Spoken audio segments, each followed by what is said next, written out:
Hi there, my name is Dan Scott and I'm an Adobe certified instructor here at Envato Tuts Plus.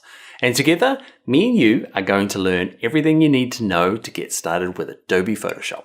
Now this course is for absolute beginners. There is no need to have any previous Photoshop knowledge or any photography or design knowledge for that matter. Okay, we're going to start right at the beginning and work our way through step by step. Now, we're not going to go through every single tool and every one of its features. What we're going to do is we're going to work through real-world practical examples in Photoshop.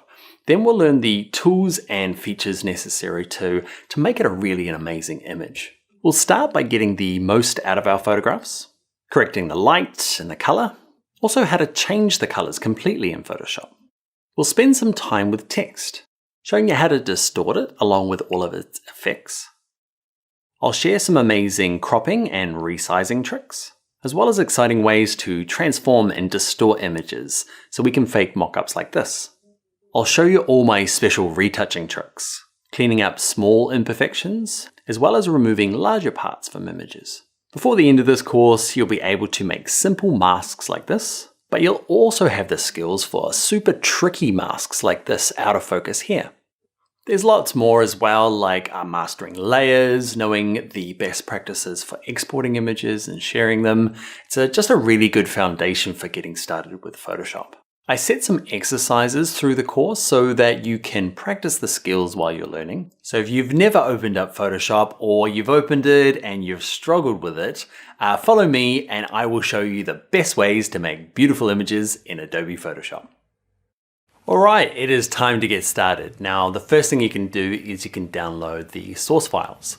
The source files are just the files that we use throughout the course, so you can download those and play along. You can also, there are projects that get set during the course, okay? Not homework, there are super exciting things to do together. Okay, but if you want to share those with us, okay, there is a forum post to use, so go to the forums and search for Adobe Photoshop for beginners. Also, you can share on social media. Twitter, we are Tuts Plus Design, or Dan Loves Adobe, okay, or on Instagram, it's Bring Your Own Laptop. Okay, so share what you get up to. Next thing we need to do is we need to reset our workspace. We'll jump into the computer now, and yeah, we'll do that now. All right, so first thing we need to do is let's just get our screens all looking the same so you can follow along easily. So first, just go up to Window, down here to Workspaces, and it doesn't really matter what yours is set to. Let's change it to Essentials. Okay, so what we're also going to do is we're going to reset Essentials. So back up to Window, Workspaces, and just click this one that says Reset Essentials. And that's just going to get yours looking like mine, so yeah, it's a little easier to follow along. All right, so boring stuff over, exciting stuff next video. Let's start looking at layers in Photoshop. Hi there, in this video we're going to look at layers. We're going to do some adjustments to this image, all on different layers so we can see the different effects and really just get to understanding how layers work. All right, let's get started in this video. Okay, so first thing to do is let's go up to File and let's go to Open. Now, from the files that you've downloaded, okay, open up O1 Layers. Okay, this image comes to us free from Milos Tronczynski. I practiced that. Let's open them up. Thanks, Milos. So the first thing we need to do is make sure you can see a layers panel. Mine's over here. If you can't see it, go to Window and just make sure the tick is on layers. What we might do is see this libraries panel here. We're going to look at him later in the course, but he takes up quite a lot of screen real estate. Now, my screen's quite big. Yours is probably not. When I'm working on my laptop, see these little double chevrons? I always go through and just close this down, okay, just to give yourself a little bit more room. Okay, so down here in my layers panel, I've got one layer. By default, when you're opening up a JPEG, you'll get given the word background and it'll be locked, okay? What we want to do is right click the background, okay, and go to this one that says duplicate layer. We're going to give it a name. We're going to call ours Auto Tone, okay, and that's the first of the automatic features. We're going to click OK. Now it hasn't changed anything. I've just got two layers sitting on top of each other. Okay, I've got auto tone and auto background. Now with the auto tone layer selected, okay, it's kind of this light gray, or in earlier versions of Photoshop, it's kind of a blue color. So with it selected, let's go up to Image and let's go to Auto Tone. You ready? Stand back and pretty cool, huh? Pretty cool little automatic feature. Now what auto tone's doing is it's looking at the highlights, midtones, and shadows and trying to find kind of a better than the original we had.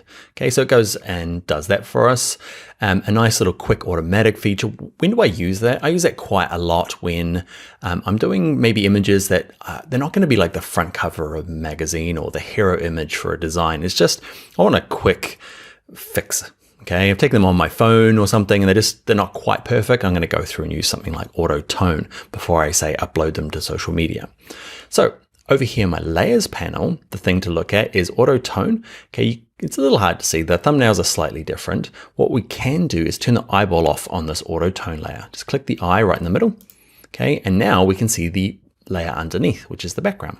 So the background's still there, he's protected, he's not being wrecked, okay? And I can turn this top one on and off easily to compare the two. Now, when you're working with layers, you're always looking from the top down. So imagine you're always a bird flying above and you can see auto tone, and I could turn the eye on and off for background, but nothing happens, okay? It's because auto tone's covering it. Okay, so I could turn you off and then you off. Okay, so that's, I guess what we're doing in this video is getting an understanding of layers. Let's do the next of the automatic features. So let's turn off the eyeball. Okay, so I turned off auto tone. Let's select the background layer and right click it again and go to duplicate layer. Let's look at the other feature. Okay, it's called auto contrast and let's click OK. Then with that layer selected, it should be automatically. Let's go to image and let's go one of the other options. Okay, it's better. Okay, the colors are a bit strange still. So note that we've used auto contrast and it's given us a result. Now let's compare it to auto tone by turning on this auto tone layer, on, off, on, off. Sometimes it can be a little hard in this course to see the differences depending on the video quality that you're kind of receiving. So I can see a really clear difference between, I like auto tone better, like stronger darks. Now don't think auto contrast is just broken or doesn't work. Okay, what you'll find is it depends on the image. Sometimes I open up stuff and auto tone does a horrible job, auto contrast does a great job. So open up your image and basically test all three of these. Okay, figure out which is the best, and then say you've got another 10 images to do, then as long as they're kind of photographed in a similar sort of situation, you can often not have to try all three. Just go to the one that works. So we've got auto tone, which is nice, my favorite, auto contrast and background. So let's turn the two eyes off on this top one. Let's look at the last of those automatic features. Right click background. Let's go to duplicate layer, call it auto tone. Nope, we're using auto color, and let's click OK. Let's go up to image and let's just set this one. Pretty good. Okay, it's pretty close to auto tone. Now, if I turn them all on, what I want to do is, I know auto contrast is not that great. So I'm gonna turn it off. And what happens is, if I have this off, remember you're the bird flying on top. If I wanna compare auto tone with color, okay, I can turn auto tone at the top. And as long as auto contrast is off, if I turn this eyeball off, you'd imagine you're seeing auto color. Turn it back on. You can kind of see I'm toggling between these two here, okay, to see the difference. You have to experiment a little bit and play around, okay? If it makes it a little easier, sometimes like this guy here, you can just select on him and click on the trash can, okay, if he's wrong, okay, keeps the layers a little bit tidier. You can also drag them. Let's say that we want auto contrast on the bottom. So we want it underneath auto color, not underneath background. Okay, he's at the back. So click, hold, and drag auto contrast, and you'll see that, can you see this little blue line appears? Okay, that little blue line, it's a little hard to see, that's where he's gonna go. Okay, I would like you to play around. I'm gonna set you a little task. I would like you to have I want them alpha numeric order. So auto, oh my, ABCs. Auto colors at the top, then auto contrast, and then auto tone at the bottom. Okay, just to practice dragging them. That's all I want you to do really. And you'll notice that the difference between say auto color and auto contrast on the video, it might be so minutely different, just a slight color change. And then it's up to personal preference.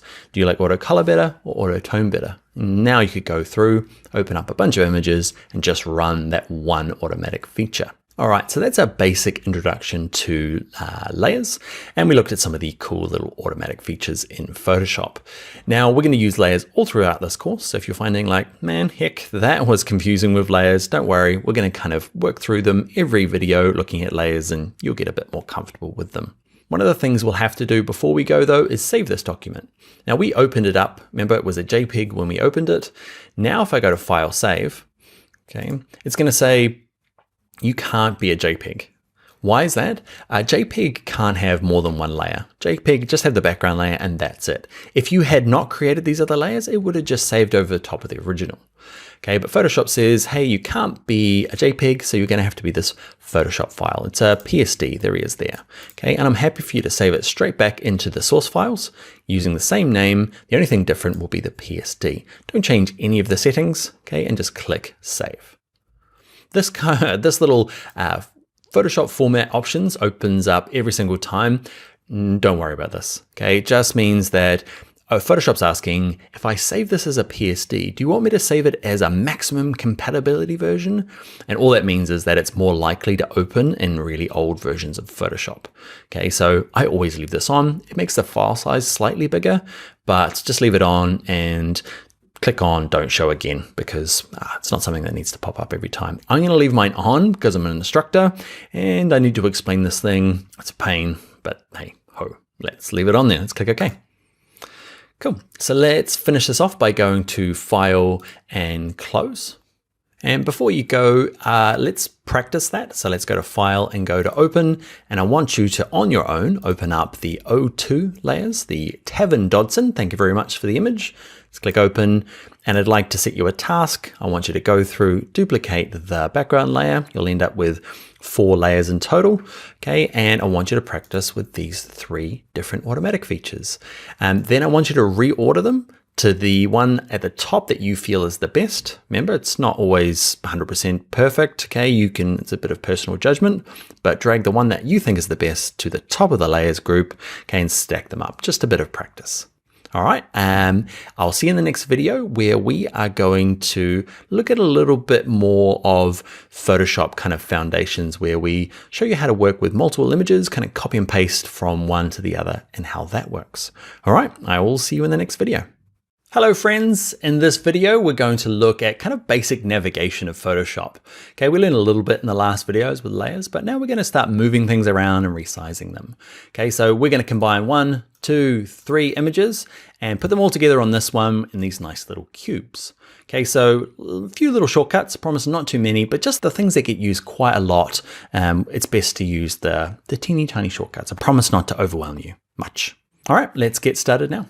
All right, so to learn our kind of workflow features, we need to open up all of those images that we want to combine. So we're going to go to File and we're going to go to Open. And we're going to be using these from Jessica Nolden. Okay, thank you very much, Jessica. And it's the O3. Okay, there's an A, B, C, and D. Now you can click one and just click Open and open them all individually if you find that more useful. A little trick though is select the first one, hold Shift, click the last one, okay, and they should all be selected, and click Open. Now, what's happening is you can see along the top here, I've got these tabs. So all the images are open in tabs. If for some reason yours doesn't, okay, that's the default. But if it doesn't, go to Window, Arrange, and just click Consolidate on all tabs. Now there's probably about 3 or 4 ways of combining images. Now I'm just going to show you the one that's the most bulletproof and reasonably easy. So we want to, this first image here, this is where we want to get those little squares. So this first one here, the way to kind of drag it to this tab here is literally kind of dragging it. So we're going to grab the Move tool, which is the first one in our little toolbar here. And you click and hold with your left mouse arrow, okay, click and hold the center of this image and drag it to this other tab. It's a bit weird. Okay, so click, hold, drag. The mouse is down the whole time, and I just hover above this tab and Photoshop automatically switches to this one. I've still got the mouse down the whole time, and then I move my mouse key down here and let go. Okay, so the big thing for that, it does feel a bit weird. Okay, I'm going to drag it into place. Now, you have the mouse down the whole time. Okay, if that went horribly wrong or didn't work at all, okay, I'm going to go to Edit and I'm going to go to Step Backwards. That just kind of undoes. I'm going to keep going step backwards until it's gone. Okay, and I'm going to practice again with you guys. So back to this tab, Move tool, click, hold, drag in the center. I'm just holding down my mouse key, holding it down, holding it down, holding it down. Okay, you do get used to it after a while. It's a strange one. Okay, so what we'll do is we'll do the same for this O3C. Okay, so click, hold, drag the center of it, and then move it in here. Okay, I'm going to try and line them up nicely. Okay, you'll notice that Photoshop's pretty clever and tries to kind of automatically align things. Okay, if yours doesn't align, go to View and come down and just make sure Show and the Smart Guides is on. It's probably on by default, but I'm just in case it's not. Okay, so View, Show, Smart Guides. Great, so that works for all images, and it's going to be quite protective when we look at things later on called layer masks and adjustment layers. That dragging option is the best way to do it, in my opinion. Okay, the last one is going to throw us a little bit. This one has a different size, so the same technique works, right? So I click, hold, drag it to my first tab, let go, but it's ginormous. Okay, so this is going to happen to you, where sometimes the images can be really, really big, like it can go 2 kilometers that way, okay? So you need to kind of get them down to a proportionate size. So this is going to be our kind of next bit of navigation. Now, we're going to be learning zooming in and out first. Okay, so for this to work, I need to zoom out a little bit. So there is a magnifying glass over here, okay, which you can click once to zoom in, and over here you can click it to minus, and now this thing, when you click once, will zoom out. So you just toggle between these two here.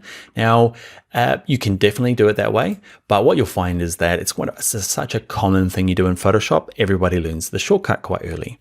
Now, if you hold down the Command key on a Mac, or the Control key on a PC, and just tap the plus button on your keyboard.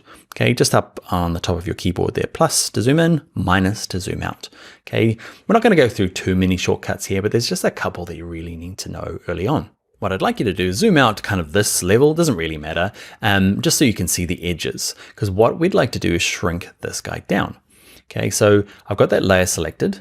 I'm going to go to Image, nope, I'm going to go to Edit. I'm going to go to Transform, and we're going to use Scale. So Scale is one you use quite often. We're going to cover all of these in a later tutorial, but for kind of fundamental navigation, you're going to need to move things and scale it. Okay, so we'll just cover this quickly now. So Edit, Transform, Scale. You'll see that's why we zoomed out, so we can see the edges of these boxes. Okay, so what you can do is if you grab the edge, you drag it around, you can rescale it down. The only trouble doing it this way is that you can see it kind of distorts the image. So I'm going to go to Edit, Undo. And what I want to do is I'm going to hold down a shortcut. Okay, so I'm going to hold down the Shift key. We won't do too many shortcuts, I promise.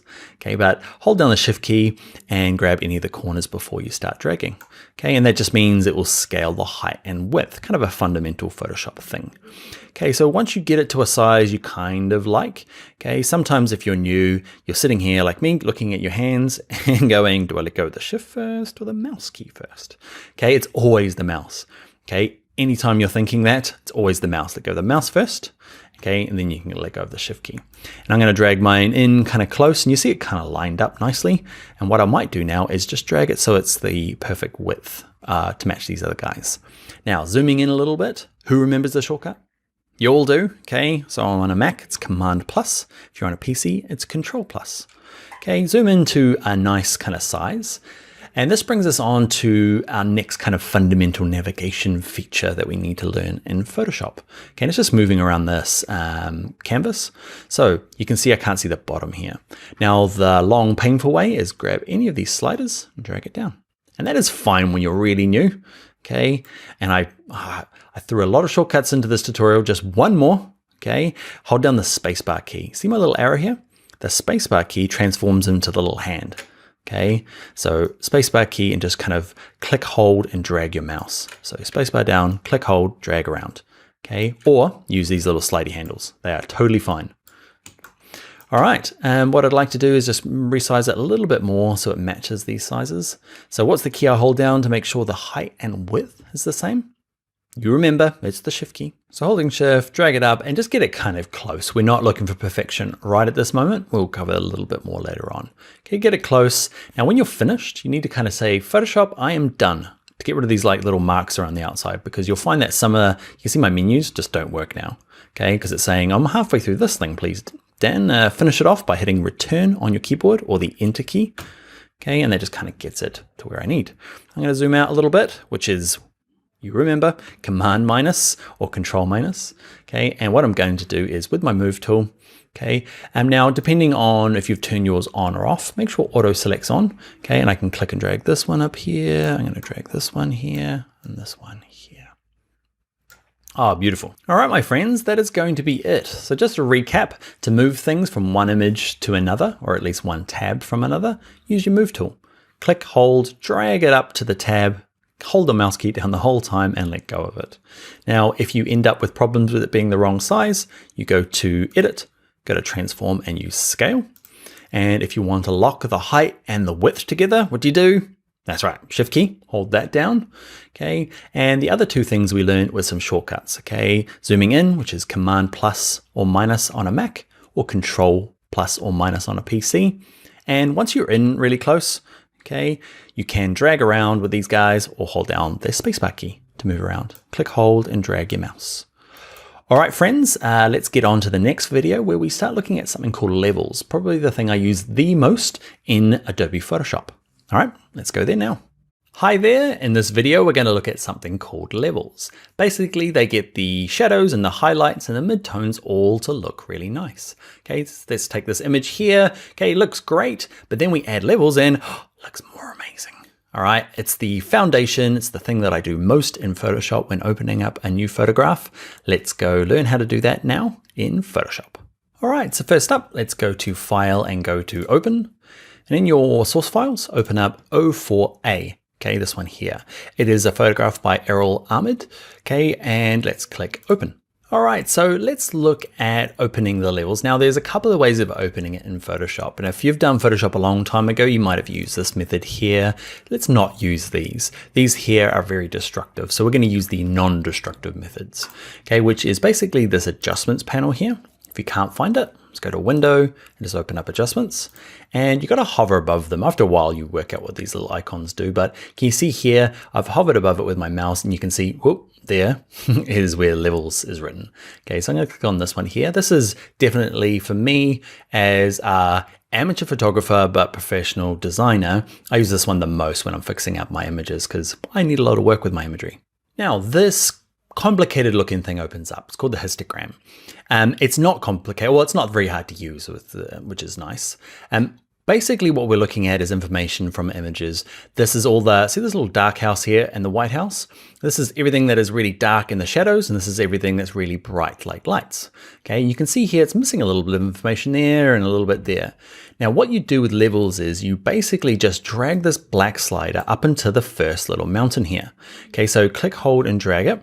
And you notice over here in my image, if I click, hold, and drag, as I drag it, okay, and I get closer to this kind of peak here, the blacks become a lot stronger. If I go too far past this like first rise, watch this, it starts kind of like getting kind of weird. Okay, so there is not a perfect adjustment, but you just drag it here, basically the beginning of the first hill. Okay, the same on the other side. So there are whites in here, but they're not super strong. To make them nice and strong, all we do is grab this white little kind of house thing here, drag it to the left, and do I want to drag it all the way in here? No, because it starts, I start overexposing some of these whites and they start blurring together. So it's kind of the beginning of the first little hill. There it is there. Okay, so often just dragging those two in, tucking the two ends in will get you your strong whites and your strong blacks. Now the middle slider here, the gray slider, is all your midtones. Now this will depend on the image. Basically every image that I open up, I often tuck in the ends, okay, and they both come in. Now where does this middle slider go depends on the image. If I drag it all the way to the right, darkens it down, all the way to the left, it lines it up. And this will really depend on your image and what look you're looking for. Okay, so I'm just dragging mine back and forth and I'm looking at my image, not my slider over here. Okay, looking at the image and just finding where I feel it's nice. Now, I didn't need to move it much at all. And that is correcting an image kind of 101. I do this, the first thing I do before I do anything else in Photoshop is just get the levels right. Now to check whether you've made this thing better or worse than when you opened it, you can see here, this is called an adjustment layer. So these are the levels. You can see it's appeared in my layers panel. The cool thing about that is that I can turn it on and off. Okay, like we did earlier on when we did our automatic features, you can turn this on and off. Okay, so turn the layer off, I can see the background underneath, and that's what it started like. And it looks fine when we open it. It's not until we do the levels that you're like, okay, man, there was a bit more in that image I could have got. Okay, so yeah, that is levels. What I'd like you to do now is save this image. Okay, it's going to ask you to call it a PSD, and that is great, Photoshop document. And I'd like you to open up the second example. Okay, and I'd like you to practice on your own. So it's O4B, okay, and open up this one here, and yeah, practice the same thing. Create adjustments layer, okay, under levels, and yeah, see how you go. Tuck in the two ends and then decide where that middle slider goes. And this will be a cool time to share what you've done and kind of what, what your end result would be. So check us out on social media, and that's at Tuts Plus Design. I'm Daniel Loves Adobe, and on Instagram, I am Bring Your Own Laptop. So take a screenshot, save a JPEG. I'd love to see what your end result with that second example is. All right, so let's get on to the next video where we look at vibrance, okay, getting and extracting amazing color from your images. All right, let's go and do that now. Hi there, in this video, we're going to look at vibrance, and we're going to do this before and ready after. Okay, I've gone a little overboard to exaggerate the effect for the intro, okay, but let's back it off a little bit and let's look at kind of some real world use in this video. All right, let's get started. All right, first up, let's go to File, Open. And if you did the previous tutorial and you did the homework that I set, which was this one here, 04B, have that one open because we're going to use that one. If you didn't and you skipped ahead, you can open up 05A, and I've done the homework for you. Let's click open. Basically, this is the image we want open. You might have done the levels yourself. You might skip to this one here where I've done them for you. So levels is the first thing that I do. The next thing is vibrance. Okay, so with the layer selected, let's go to our adjustments panel, and it's this kind of like V here. Okay, it's the last one on the top right. Click on vibrance. Now vibrance, if you are like maybe old school Photoshop and you're kind of getting back into it, saturation was the only option before. And saturation and vibrance are, I guess, interesting things to compare. So vibrance is the best one to use in my opinion. Okay, watch this. If I crank the vibrance up, things just get more amazing. Okay, or the big difference is that you can see some of these images or some of these colors here at the front here, especially these pinks and these yellows, they're actually quite strong already. What vibrance does is when it lifts them up, it starts lifting up other colors, supporting colors in the background, whilst leaving these. They go up a little bit, but not as much as some of these background colors. So let's look at this green here. Okay, if I lower that back down to about 0, it's kind of washed out. And instead of increasing them all equally, it leaves some of these more saturated ones or alone. Okay, and brings up some of the other ones to meet it. The difference between that and say saturation, watch this, if I crank up saturation, to get this kind of green to come out, these guys end up going a little bit overboard. Okay, you might like that effect. Okay, there's no kind of like right or wrong. It's more, this was probably going to give you the more natural effect. So increasing the vibrance. How far do you go? You can max it out. Okay, that's totally fine. Often, depending on the quality of the initial photograph, it's only kind of slight adjustments just to kind of lift the colors. Plus 40 in this image works for me. Down the bottom here, remember the eyeball, on and off this vibrance layer just to see if I made this better or worse. You can see it's just lifting, say, these blues back here and these greens here just to make a more colorful image or more vibrant image. I might go up even a little higher. You can do both. Okay, bit of saturation and a bit of vibrance. Not normally what I do. Cool. So that is vibrance, and that's kind of like, I guess, lifting the colors, leaving some of the saturated ones alone. What I'd like you to do is save this document, close it. Okay, it'll save as a PSD, and I want you to open up the second version. Okay, this one here is Justina Poon. Okay, open up her image. Okay, and I'd like you to do the same thing. Go to adjustments panel, go to this little kind of V, and see this one here. Oh, I want to do it with you. Okay, I said it for homework, but I'm doing it with you. Why? Because this one's a really clear example of that's already really saturated, but say this, I'd say rooster, chicken, okay, is not. So watch this when it comes up, okay? Vibrance lifts the color of this chicken here, but leaves this fine. Whereas saturation, okay, ends up blowing this out to get this color going. So have a practice with this, even though I just did it with you, and save it. I'd like to see your final result. Okay, so check us all out on social media. Twitter is Tuts Plus Design, and on Twitter I'm Dan Loves Adobe. Or if your favorite is Instagram, I am Bring Your Own Laptop. I'd love to see what you did. All right, let's get into the next video where we start looking at adjusting kind of specific hues. At the moment we just made everything a bit better. Okay, let's say we have a color shift and there's a little bit too much color. We can start doing some more selective adjustments. All right, I'll see you in the next video. Hi there, in this image we are going to look at hues, which is basically just colors in Photoshop, and we are going to look at doing kind of selective colors there where we leave the stalk alone but we can adjust colors. Okay, cool stuff like that, and also more kind of like practical stuff where say this image here, the colors are great but we just want to make them lift them up a little bit. Can you see before after, before, after. Okay, just to kind of like subtle adjustments, more of the day-to-day use of Photoshop's hue adjustments. All right, let's go and learn that now in Photoshop. All right, let's look at the first step. Let's go to File, let's go to Open, and in your source files, open up 06A, the first one. Okay, thank you TJ. Let's go to Open, make sure we're on our Move tool, and we are going to go back to our Adjustments panel. Okay, so we looked at levels earlier, and then we looked at vibrance. Now we're going to look at the kind of next step, and we're going to look at this one called Hue and Saturation. Click on him, he's the first of the second line. And to start off with, I want you to grab just this main hue slider here, grab the little diamond in the middle with the triangle, and drag all slowly to the left. Ooh. And then slowly to the right. Cool, huh? Okay, it's just a way of going through and deciding and changing the hue of an image, okay, completely. Now this works perfectly for this particular one because there's only one color in the image. Let's close this now and jump into an image that has multiple colors. I'm gonna have to use a couple little tricks to adjust that. So let's save and close this one and open up the next file. I'm not gonna save mine just because. I've done that before. Let's go to File, Open, and let's open up 06B. Okay, and this one here by Felipe. If I pronounce people's names wrong, I'm sorry, I try. Let's look at with this layer selected, let's go to Adjustments, and let's open up Hue and Saturation. Now, if I grab this hue slider now and I want to change this to say pink, if I change it to pink, where's pink? Okay, you notice it's changing the stalk as well. So just by dragging the slider up the top by itself, it just changes everything. It's quite cool, kind of hip, acidy dream type.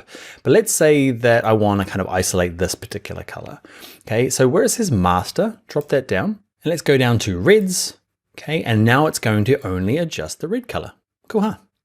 Okay, so that's a way of, adjusting a specific color. You might have a product that you've got a photograph of or some clothing. And the cool thing about it is that it's quite a unique color within the image.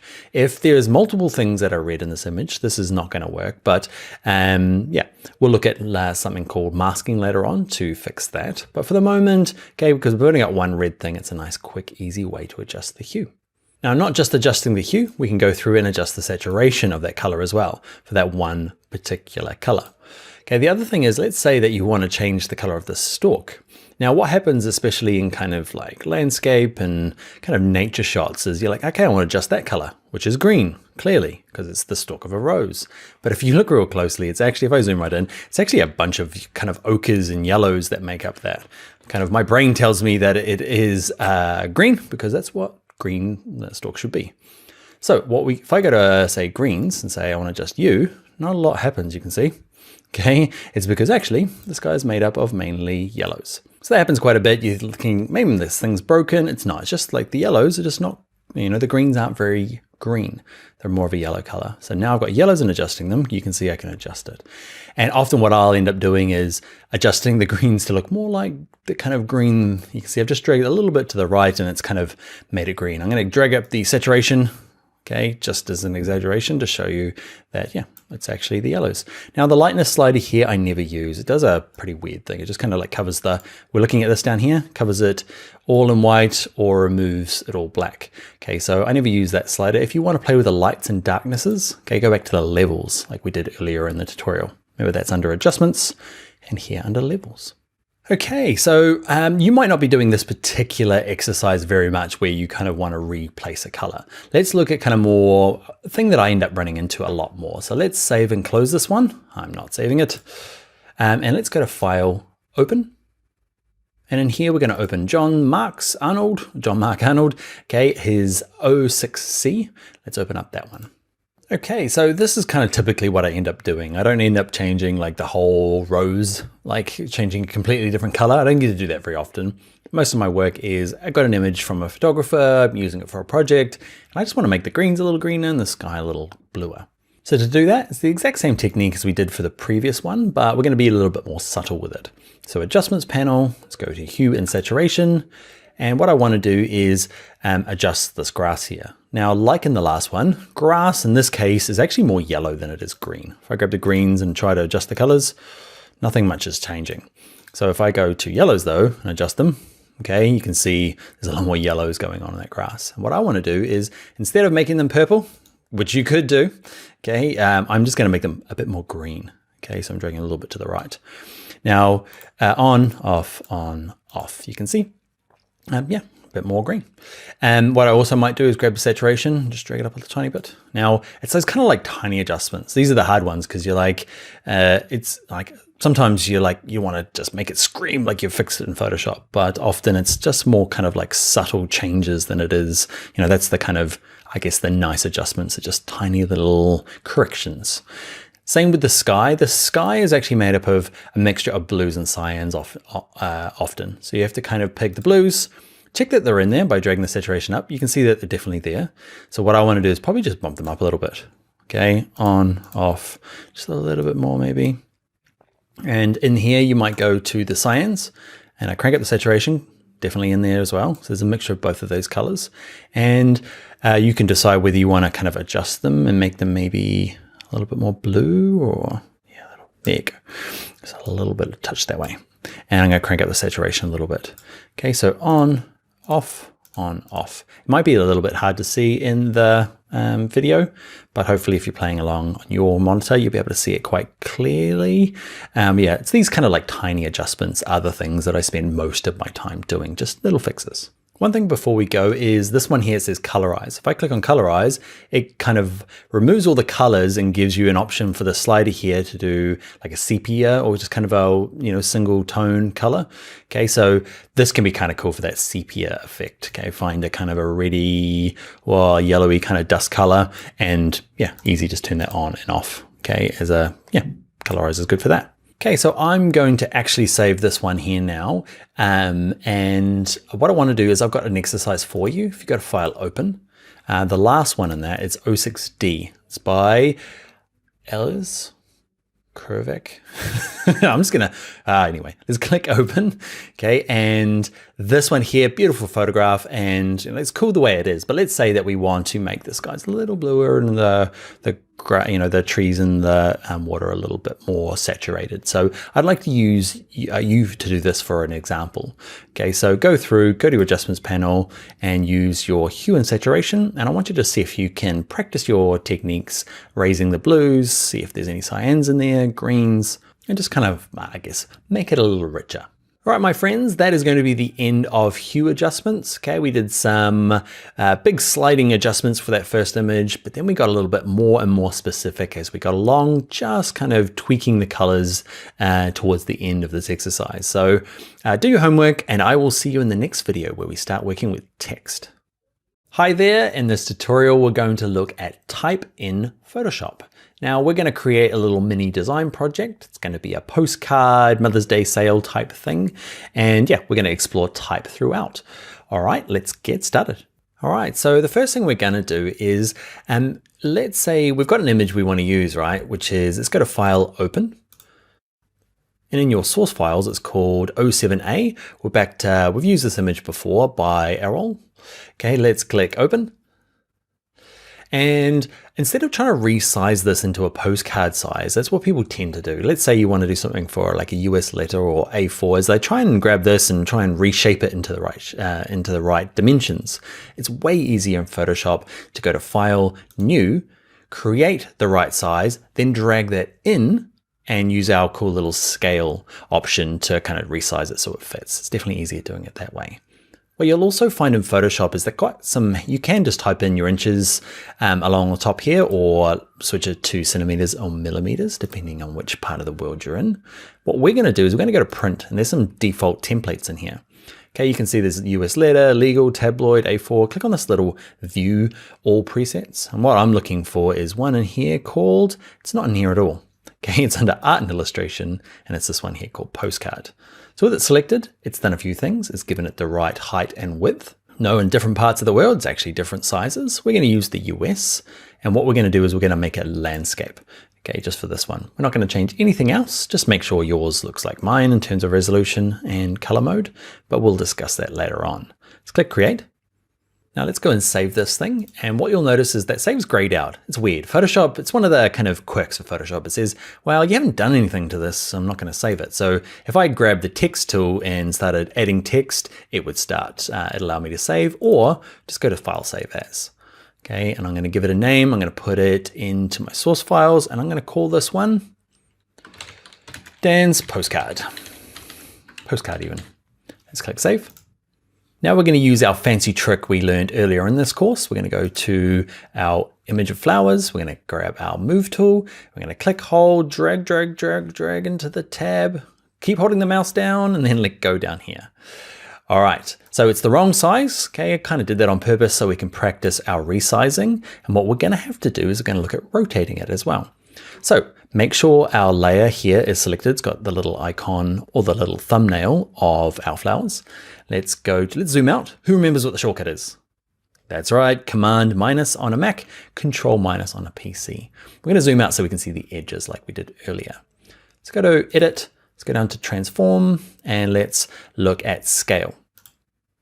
Okay, and he's actually reasonably the right size, but I want to rotate it around. So let's go to Edit, Transform, and let's go to Rotate. Okay, and it's the same kind of thing. Grab any of the corners, okay, and drag it around. Now, remember when we did the scale, when we held Shift and it would kind of resize it proportionately? Holding Shift in this case, when we're using the Rotate tool, okay, it just kind of locks it into 45-degree angles. Okay, so it's just nice little steps. So I'm going to rotate mine around so it looks like that. Then I'm going to go back to Scale, Edit, Transform, Scale, grab the corner, and remember holding Shift, drag down, and let's get it to a sort of size like this. You can drag the center it afterwards by letting go. You can let go of Shift and just drag the center. Don't drag the little dot in the center. Okay, it's just the center of rotation. Just won't do what you want. Just drag anywhere else in here and we can move it around. Okay, I'm not too worried too much about the edges at the moment. Okay, I just want to get it kind of lined up-ish like that. Now remember, nothing works. Why is it not working? We've got to press Enter on your keyboard or Return. Okay, just say, I'm done. That's what I wanted to do. All right, so let's now add some text.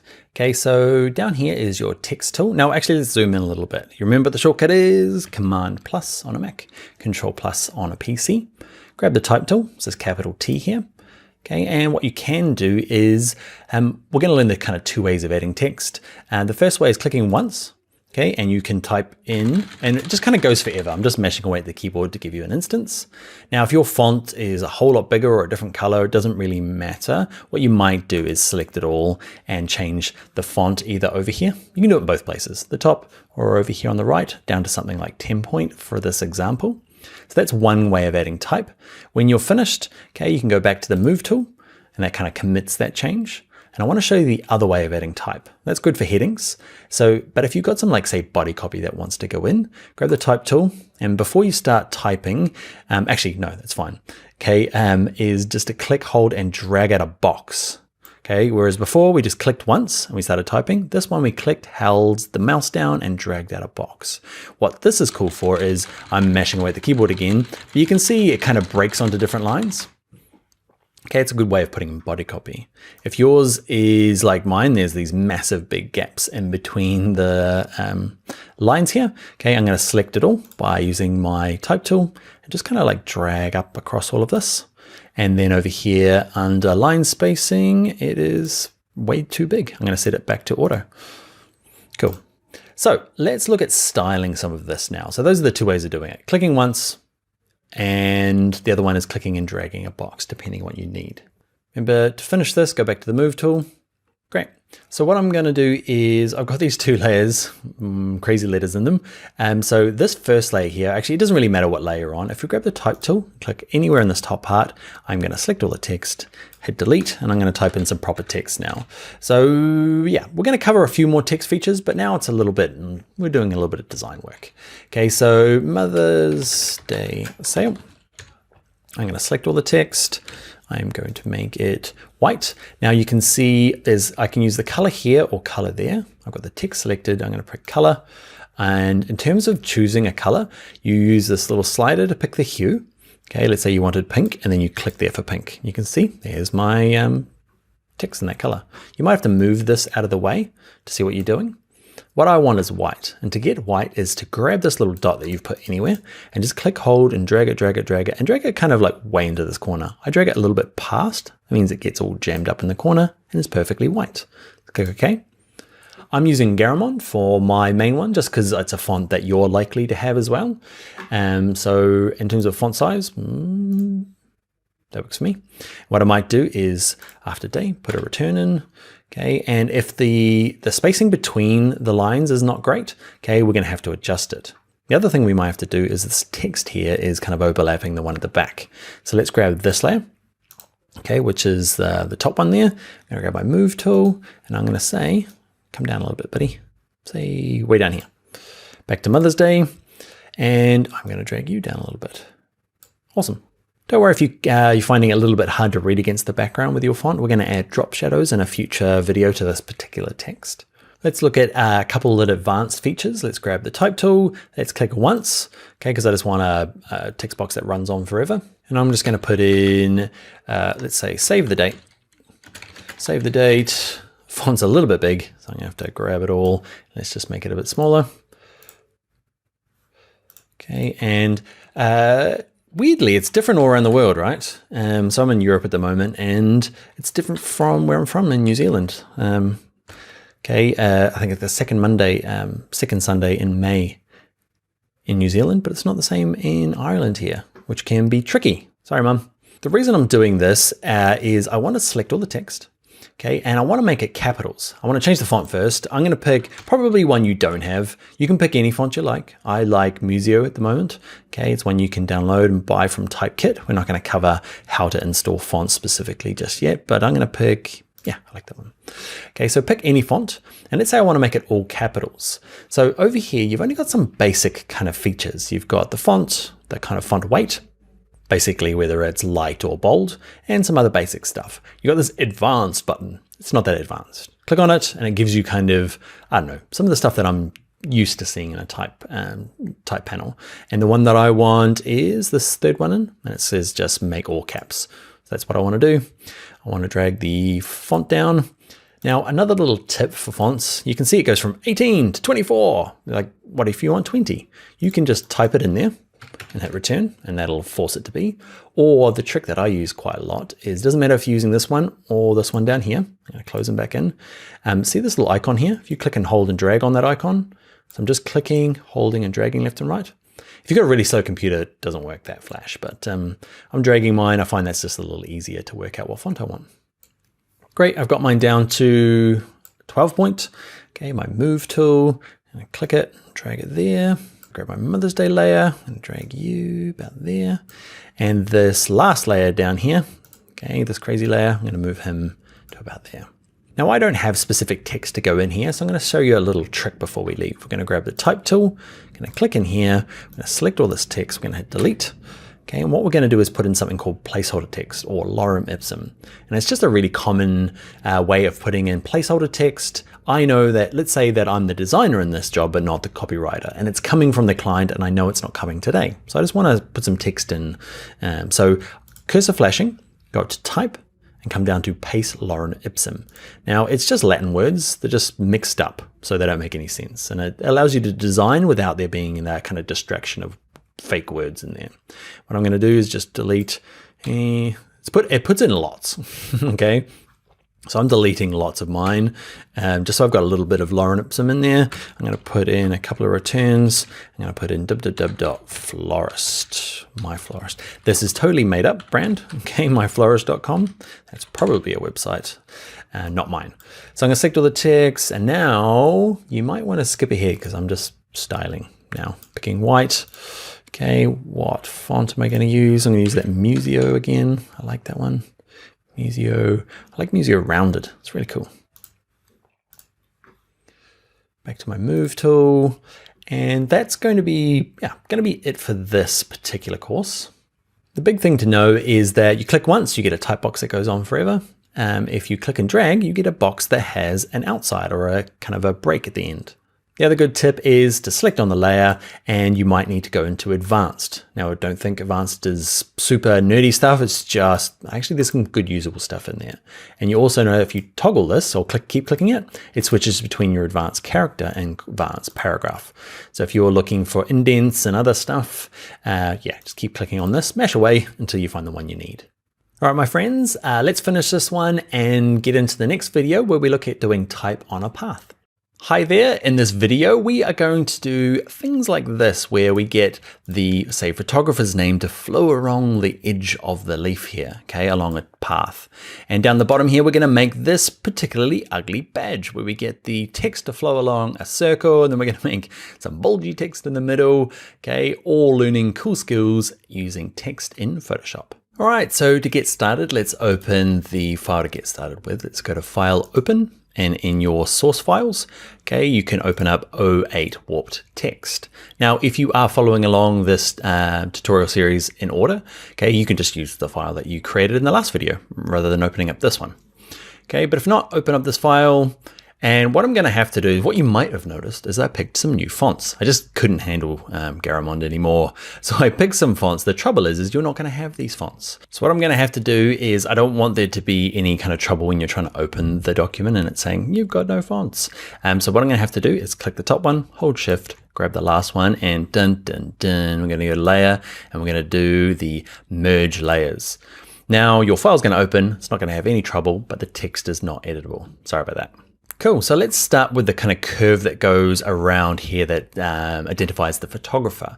Okay, and we'll get, it's called type on a path. Okay, that's the kind of term for it. Now, what we need to do is create a path to follow. And we're going to do two versions. We'll do that plus the little badge down the bottom you saw.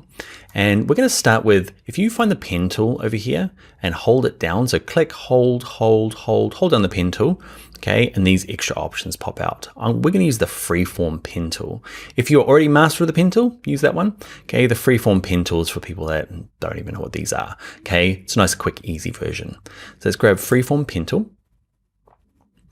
There's kind of two things before we get started. Along the top here, you can pick shape or path. Let's be on path. Okay, and on the top here, there's a cog. Click on the little gear wheel thing and curve fit. Bump it up a little bit, okay? It goes, I think maximum is 10, but go up to 5. All it does is when you draw, it's gonna help you kind of like smooth out the line. So if you're drawing with a mouse and you're finding the line's not very nice, just go into the cog and adjust this curve fit. Cool. So what I'm going to do is I want it to kind of curve around here. It's best to start where you want the text to start. If I start up here and start drawing down, but I want my text to come up this way, it can cause problems. So I'm going to undo, edit, step backwards. So I'm going to start down here and I'm going to try and go up and over. It's a really hard movement to do. If you're finding it hard, I've practiced a couple of times off screen. Okay, so that was okay. And you'll notice that it's curved it out nicely. That's to do with the settings in the cog. So that's an okay start for me. Okay, if you get it wrong, edit, step backwards, give it another go. Once you've got your path though, the interesting things about paths is you don't see them as, they're one of the few things that don't appear in the layers panel. They end up in this path panel. Don't go in there, it's messy and scary, but for this technique, we're going to stay out here in the layers. So all we need to do now to get the text to follow along is grab the type tool, and there's no extra settings. You just got to watch this icon change. You can see by default, it's this kind of like, I don't even know how to describe that that thing there, but you can see it in front of you, right? And when it changes, look, ooh, see the little line going through it? Bad, good, bad, good. That's the icon you're looking for. And wherever you start clicking is where the text is going to start. So I'm going to start somewhere down here. It doesn't have to be perfect. You'll notice my cursor is flashing. Now, if the last thing you did in Photoshop was a really big font, okay, it was up to like 200, it's going to be this giant flashing cursor. So before you start typing, just pick out an appropriate size. I'm going to go real small on mine. It's going to be about 6 point. Pick any font you like. I'm using Museo Sans rounded. Okay, but you can use anything you like. And we're going to type in the artist name.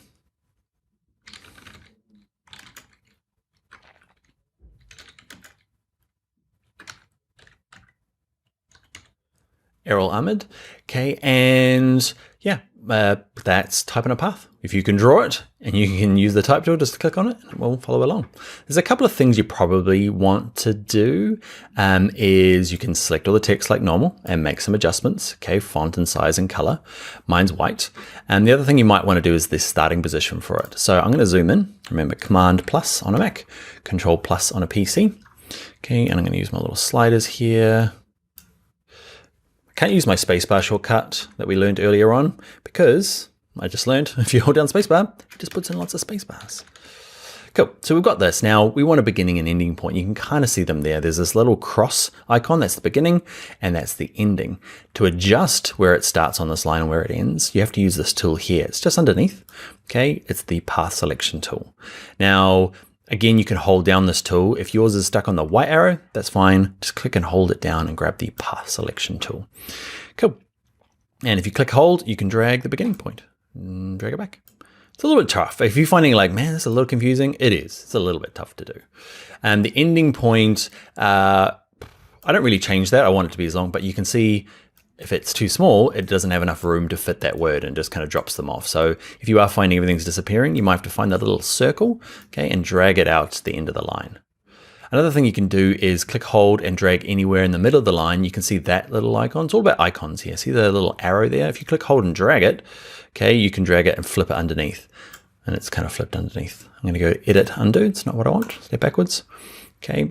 I'm going to, though, get mine to kind of move to about there.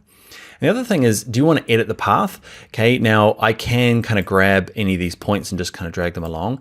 Sometimes though, if you're not used to using vector paths, it's easier just to go to things like edit, transform path, and go to rotate. And to say you just need to kind of like adjust it a little bit. Hit return, okay, and you can kind of just make some adjustments. Don't just click anywhere on the line, step backwards. Now, if you want to physically move this now, okay, go back to your move tool. Okay, that's probably the easiest to do. What I might do, it's quite bright. I'm going to lower the opacity, not lower the opacity, I'm going to change the color. So I'm clicking on the color of my type, okay, and I'm just going to lower it down to something just a little bit more off-white. We're going to look at drop shadows a little bit. If you're like, man, I wish I could add drop shadows. Why aren't we doing drop shadows? It's in a later tutorial. We'll do that real soon. Trying to segment everything out here. It's a little bit tough. All right, the next thing we'll do is we are going to create the badge, okay, that we saw at the beginning. So I'm going to use a little shortcut to zoom right out completely. We can just hold Command minus and that works. But if you hold Command on a Mac or Control on a PC and just hit the O, it's the one along the top, okay, above all the letters. So not O, Dan, 0, okay, next to 9. Click on that and it just kind of puts it in full screen. It's a handy little trick, little shortcut. All right, so to do the badge, it's quite similar. Instead of using the freeform pen tool to draw the shape, we're going to use the ellipse tool. So if you click and hold down, you probably got the rectangle tool selected by default. Click, hold the mouse down for a while, and then go to the ellipse tool. Okay, and the same thing with this. You can draw with a shape, okay, but it's better to draw with a path. Okay, and remember the path is this kind of like hidden invisible line that the text can follow. So ellipse, path. Now we're going to draw out a circle. I want mine in the bottom right here, okay, somewhere in here. Now if I draw out a circle, okay, I can draw any sort of ellipse that I want. If I want it to be a perfect circle though, the height and width, who can guess what we need to hold down on our keyboard? Have a guess. You might be wrong, you might be right. It's the shift key, okay? It kind of, that shift key constrains the height and width. We did it when we transformed earlier. Remember when we scaled it up and down? We hold down the shift key. Okay, get it to a right sort of size, and then remember, what do I let go first? I let go of my mouse first, and I've got a kind of a circle. We can adjust this later on. Just like before, okay, we've got our path. Now grab the type tool, and we're looking for the right icon. This is a little bit more important because, so bad icon, good icon, but then sneakily, there's another one. Okay, so this is a third group. So you might want to do this on purpose, okay? But if I use this icon where the it's got a dotted circle around the outside, if I click once, it's going to turn it into a shape that I can type into. So I'm typing, I'm putting in a few spaces to break the lines up, but that is a technique. We're not doing it in this course, so we're going to go edit, undo typing. Okay, actually, I'm going to go, what I'm going to do, because you're halfway through typing, okay, I'm going to hit the escape key on my keyboard, top left, just kind of like, escape key is like, I didn't mean it, let's get out of there button, okay, and let's go to edit, step backwards, and we're back. Cool. So we've got our path, and we're going to look for the right icon, bad, bad, good.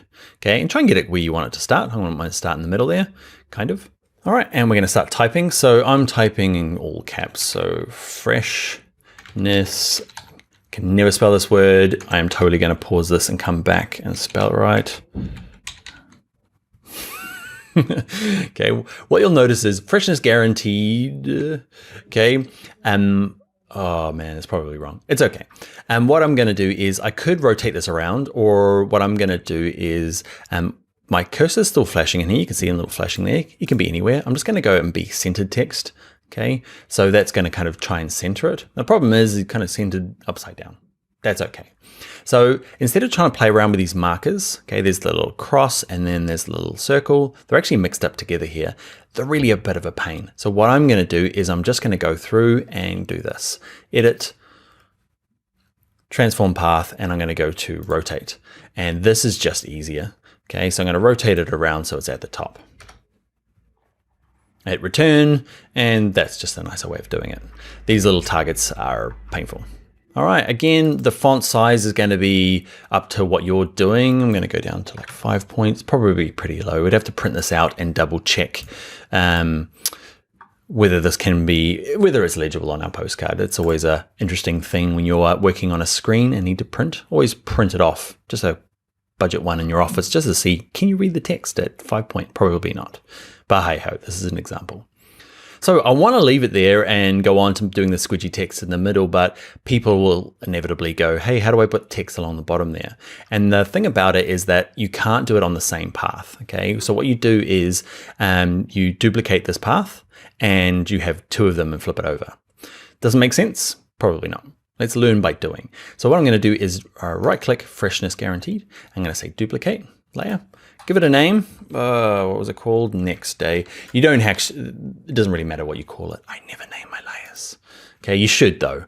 Okay, I'll just call it next day, but you see it hasn't changed the text. What's happened is if I grab my move tool, there's just two of them sitting on top of each other. Now, this is a bit of a hack because say Adobe Illustrator, which would be perfect for doing this exact same badge thing. And you know, there's tutorials on how to do that. But Photoshop does it okay. So let's just look at it. So I've got two of them now. I want to flip it upside down. So let's grab the type tool. Okay, and like before, okay, if I click in there, remember I can kind of drag this so it kind of flips upside down. So where are you?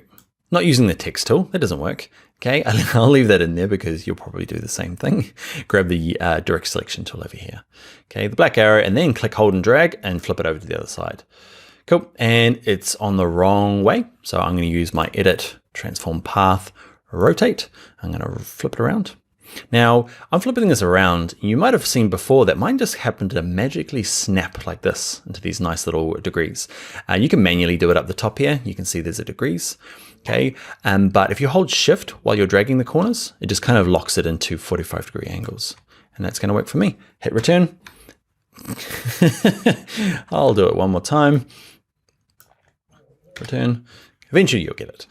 Okay, so what I want to do is I want it to be kind of, what you'll notice if I grab my move tool and I drag him up, he's kind of in a different sort of, he's on the inside of the line now. So this is where Illustrator has an option to go through and kind of flip it to the outside of the path. What I mean by that is you can see he's sitting on the inside, okay, where I want him to kind of be spread around the outside. And I can't figure out a way to do this in Photoshop. I don't think you can. So if you can, leave me a comment. I'd love to know how. Okay, I don't think you can. So what we can do is just make the circle a little bigger. So the same part, edit, transform path, and let's go to scale. Okay, I want to make it bigger, but I'll hold down shift to get it to kind of be proportionately bigger. Okay, and then it's just kind of working out what seems to work for your design. Try not to click on the line. Okay, move tool. A little bit of transforming, a little bit of wriggling around. And this one down here is not going to be freshness guaranteed anymore. This one's going to be next day delivery. That'll do. Cool. I want to rotate it a little bit longer. You'll notice that I'm not going up to the edit menu much anymore. Okay, if I want to rotate, edit, transform, okay, there are some shortcuts. Free transform is the cool shortcut that does a bit of scaling and a bit of rotation all at once. So if you are like, getting really sick of going up to all these menus, you'll notice that the really common things have undo is Command Z on a Mac or Control Z on a PC. So if you are doing something over and over, just check, there's a little shortcut and you might be able to save some time. All right, so we've got the top one and the bottom one. They're just things on their own layers doing their own thing, okay? But it's the way to get them top and bottom. Next thing I want to do is grab my type tool. I'm going to click in the middle here. I'm going to be centered. I'm going to type 100%. I'm going to pick a font and a size. Bit big. Pick a bold one. So you go off, pick a font and a size. I'm going to stick mine in the middle here, and we're going to use one of the easiest features. So with it selected here, go to your type tool. Okay, or with it selected, sorry, just make sure it's the layer is selected. It's kind of this light gray. Make sure you're in your type tool, and there's this little icon here. Okay, this little icon here is the warp text tool option. Okay, and watch this. Let's get down here. So style none. Let's go to arc, and it's going to arc it. Lower arc, arch. I'm just reading stuff out now. Flag is cool. And the best one of all, there's never not a good time to use fish. Okay, so have a play around with them. They've all got options you can make, just drag these left and right, decide which say the fish head goes. There's lots of kind of adjustments on them all. If you do find you've kind of destroyed it and they're not really working anymore because you've changed too many settings, a little trick is hold down the Alt key on a PC or an Option key on a Mac. You see the cancel. So I'm just tapping that key. So I'm on my Mac, so I'm holding down Option and it just clicks reset and everything goes back to normal. And what I want is bulge. There you are. Cool. And I'm just going to find a thing that works for my thing. That looks good. It doesn't, but it's okay. We've learned the tool. Let's click OK. All right, so that is the end of the tutorial, but now it is time for your homework. Okay, I would like you to take your newfound skills doing type on a path, okay, and make a badge for another company. Okay, it's a real association. It's this one here. If you go to your exercise files or your source files, it's 08B called badge exercise. There's the text, okay? So it's the Association for Pet Obesity Prevention. Check out their website, okay? And I'd like you to create a badge kind of similar to what we did here in our exercise. Okay, it doesn't have to be exactly like this. Use a bit of creativeness in there. Okay, and I'd love to see what you come up with. Okay, so pick fonts, colors, ways of using the type in here, and I'd love to see either a JPEG or a screenshot of it, okay, and either post it in the forum as outlined at the beginning there, or send it to us on social media. So for Envato Tuts Plus, they are Tuts Plus Design on Twitter. I'm Dan Loves Adobe on Twitter. But for Instagram, find me at Bring Your Own Laptop and just tag me in it. I'd love to see what you do. I'll give you some feedback if you ask for it, or let's just share what everyone's doing. We'd love to, see what you're up to. All right, friends, that is it for this video. Let's get into the next one where we start looking at drop shadows finally. You're like, man, let's add some drop shadows to this text so it's more believable or readable. It's time to do that next in the next group of videos. See you there. All right, in this video, we're going to take the design we've been working on where the text is a little hard to read, and we're going to add, ready, drop shadows. And we're going to look at bevel and emboss, and get ready for it. We're going to hammer it with a gradient overlay.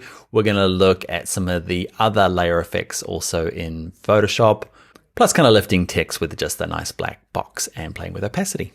All right, lots of effects to learn in this tutorial. Let's get started. Okay, so first up, if you are continuing along in the series, okay, you can just work on your file. If you are not, go and open up 09 effects from your source files. And we're going to add, first up, a drop shadow to this big Mother's Day sale text.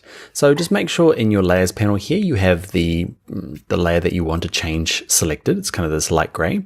And down the bottom here, there's this little FX button. Click on it. Okay, and here are all the things we're going to look at in this tutorial. Okay, so we'll start with drop shadow. Here's the easy one. Now mine, you can see it's added a drop shadow. Got this big thing in the way. To move it, see this kind of light gray area here, just click, hold, and drag it to get it to a point where you can see what you're doing in the background here, and work with this panel. Now it'll remember the last thing you did, so yours is going to look a little different from mine. So let's look at the basics. Okay, so let's look at the distance first. Crank it right up. like right up, get it up to like 25. You can see it's the distance away from the type there. Then this angle here becomes a little bit more obvious. You can see I'm just dragging this little dial here, and it's just kind of the way that the light affects it. Okay, so it's up to you what you want your drop shadow to do. Let's look at these other two, and before I give you my kind of like the way I do drop shadows anyway. Spread you're not going to use too much. It depends on whether the kind of feathering is pushed right to the outside. It kind of does a weird choke around the outside. Don't use spread. The main one is size. Size is how fuzzy it is. Okay, so you can see I'm dragging it smaller, and you can see it's got, when it's down to 6 points, okay, you can still kind of see the text, but if I get quite high, it becomes this kind of like vague blur. Now, if you're like, how's it working? Is it better? Turn this preview on and off, just get a sense of what it's doing.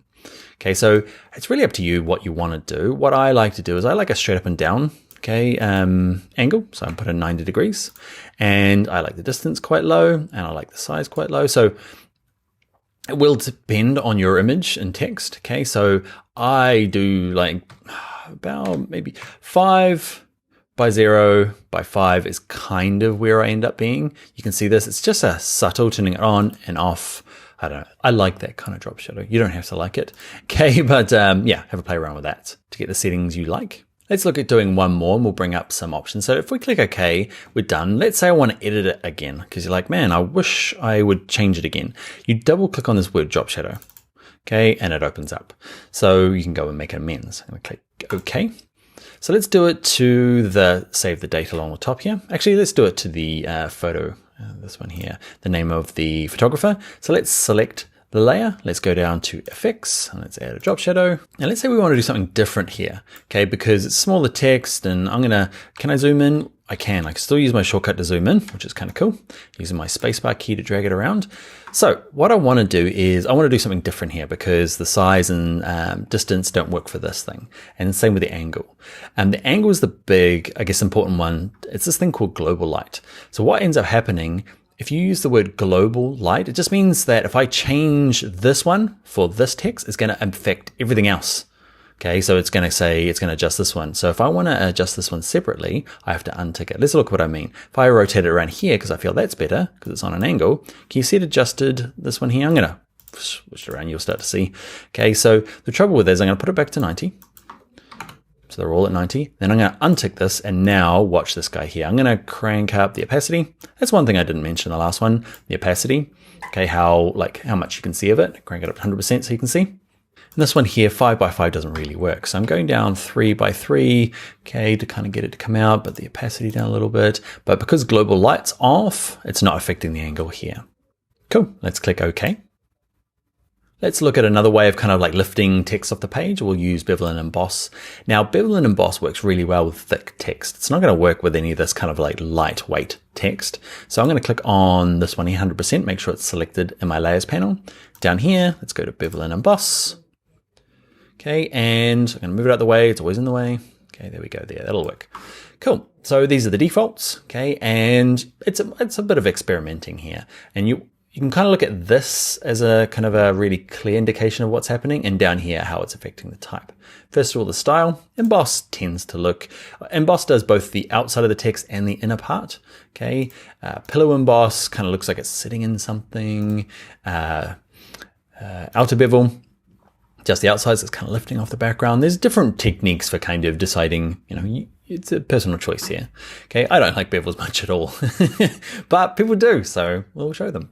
Okay, so what am I going to use? I'm going to use inner bevel. And let's have a quick little look. Smooth, chisel hard. Just look at the edge here. It gets a little bit more, you can see there. Oh, I kind of like it. Kind of do. Almost there. Depth is how, basically it's how much the shadows you get. Okay, how extreme it looks. I feel like it should be a bank letters on the front of a bank or a lawyer's building. It needs this kind of like chiseled. You need to use Trajan, the font, and you need to use chisel hard bevel. Again, size and soften, they're going to kind of make sense as you experiment with them. You can kind of see it says here how much, depends on how thick your type is. If it's really thin, you're not going to see anything. In this case, you can't see much of a change either because the font's quite small.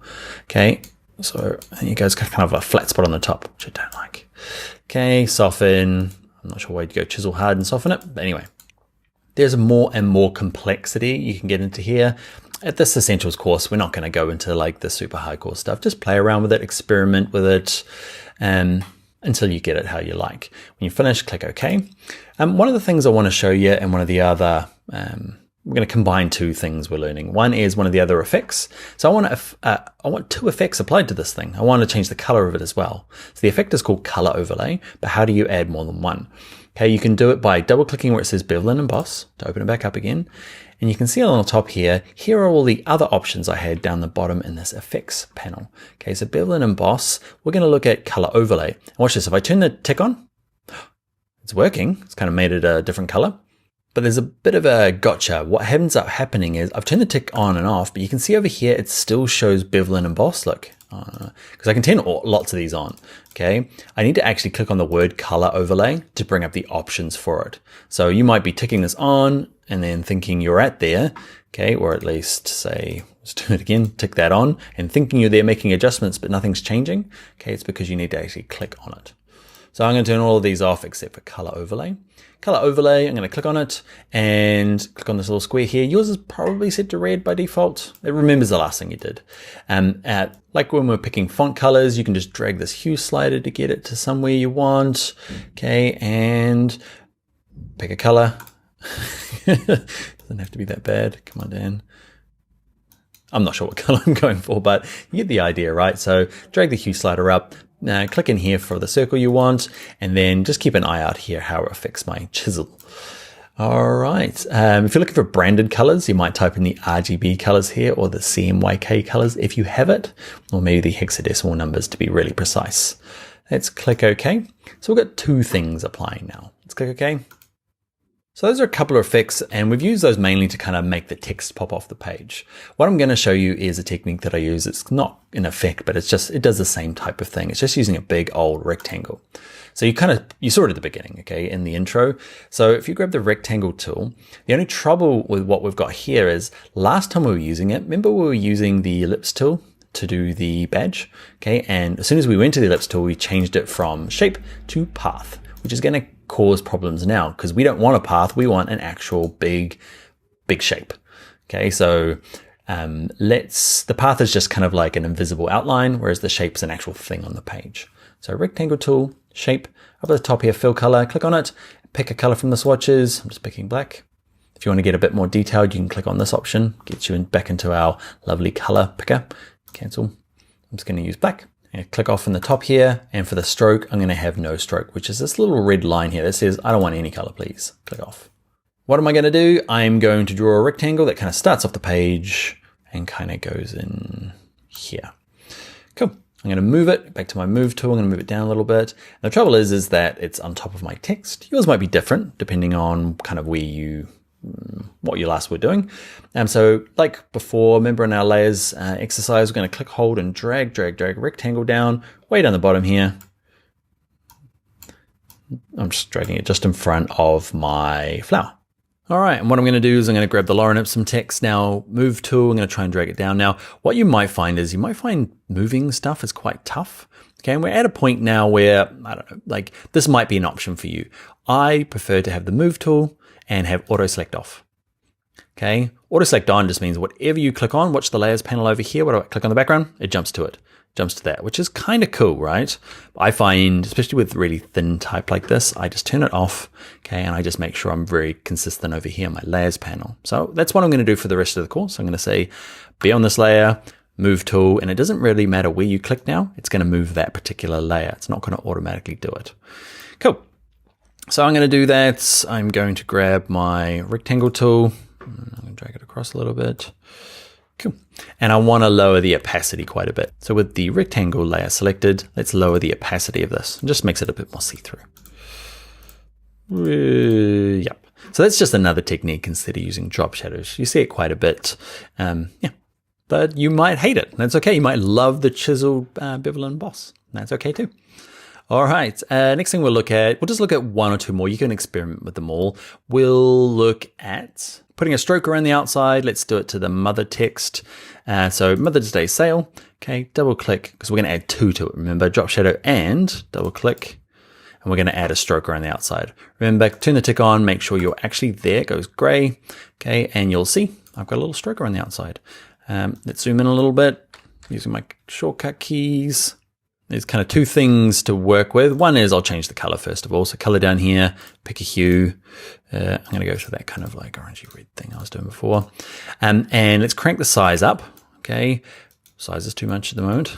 Okay. What we want to do is the position is inside, which is doing weird stuff to my type. You might like it. I'm going to go to the outside. So it's like a stroke around the outside of the type. Okay. And then you can do this kind of thing. Now we're doing it with type. It can be done with any sort of shape. Okay, that rectangle can have a stroke around the outside. An image that you've masked out can have a stroke around the outside. Yeah, it's up to you. All right, let's do one more before we go because it's kind of cool and kind of gets us into some slightly more, not advanced, but just growing our learning in Photoshop. So I'm going to zoom all the way out, Command 0 or Control 0. Actually, I might go one more. We're going to work on this layer here, layer 1. Let's be a bit more proper about it. Double click layer 1 and call it flowers. Return. You actually have to double click on the actual letters there to be able to type over the top. And we're going to do a gradient overlay. Why? Because it's super in fashion now. If you're watching this and it's like a 10-year-old course, it's not going to be super fashionable, but at the moment we love a bit of gradient overlays on images. So let's have a look. Okay, with the layer selected, it's great. Let's go to Effects. Let's go to Gradient Overlay.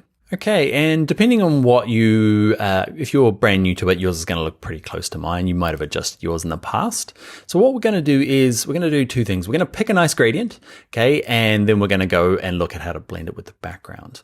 Now, deciding on nice colors for gradients, Envato's got, let's have a little look. I just Googled in the Envato elements, okay, and there's just lots of good ideas for gradients in here. Just type in gradients in the search and just have a look and find stuff. Like this particular gradient background pack has some really cool colors that you can, get ideas from. So once you've got an idea for a gradient, jump back into Photoshop. And you drop down this little gradient arrow here, this little chevron, click on that, and you've got some built-in ones. Oh my goodness, there are some bad ones. Okay, these have been in here forever. Yeah, they're bad. Anyway, let's click on just this kind of standard black to white one. It's a good, easy one to start with. Now click it back in. Now to adjust the actual color, click anywhere in this kind of color box here. And this big ugly thing opens up and we can go in and adjust the colors. Now you're just using these bottom little cubes here, like little houses. Don't use the top ones.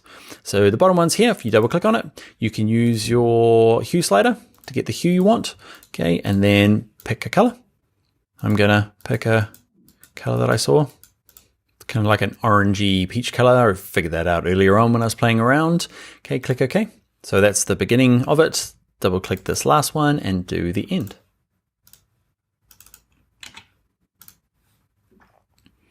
And I figured out the color that I wanted. Okay, I just copied and pasted it from when I was playing around before. Okay, let's click OK and let's click OK again. Now, gradient overlay is kind of cool. Okay, the thing is it's ruined my image, but you saw at the beginning there I had a kind of a mixture with the background, and this is something to do with something called the blending mode.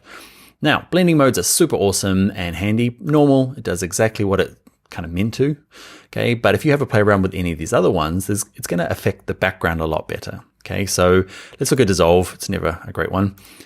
Darken starts getting a bit more exciting, and it's kind of cool what it's doing, right? It's always in the way. Let's move you over there. Can't. Okay. That'll do. And you just got to keep going through this list. Multiply. It's kind of cool. Color burn. Linear burn. I already had a play. And I liked, overlay's kind of a cool one. And so is soft light. But I really liked hard light. Where are you, hard light? Why can't I find you? You can see it. Oh, there he is. He's the next one down. Okay. It's a bit strong. Okay. I know we're kind of, I guess, we're destroying the images quite a bit. But I'm liking this kind of thing. What you might do though is lower the opacity a little bit just to kind of bring highlights a bit strong. So maybe something like that. Then play around with the angle of this bit, get it how you want. How do I want it? I'm just going to drag it around forever while you watch.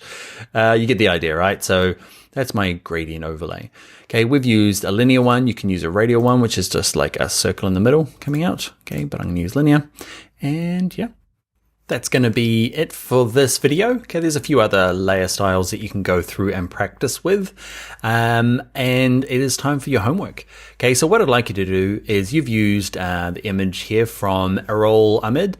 What I'd like you to do is either using your Envato Elements account, go find a new image.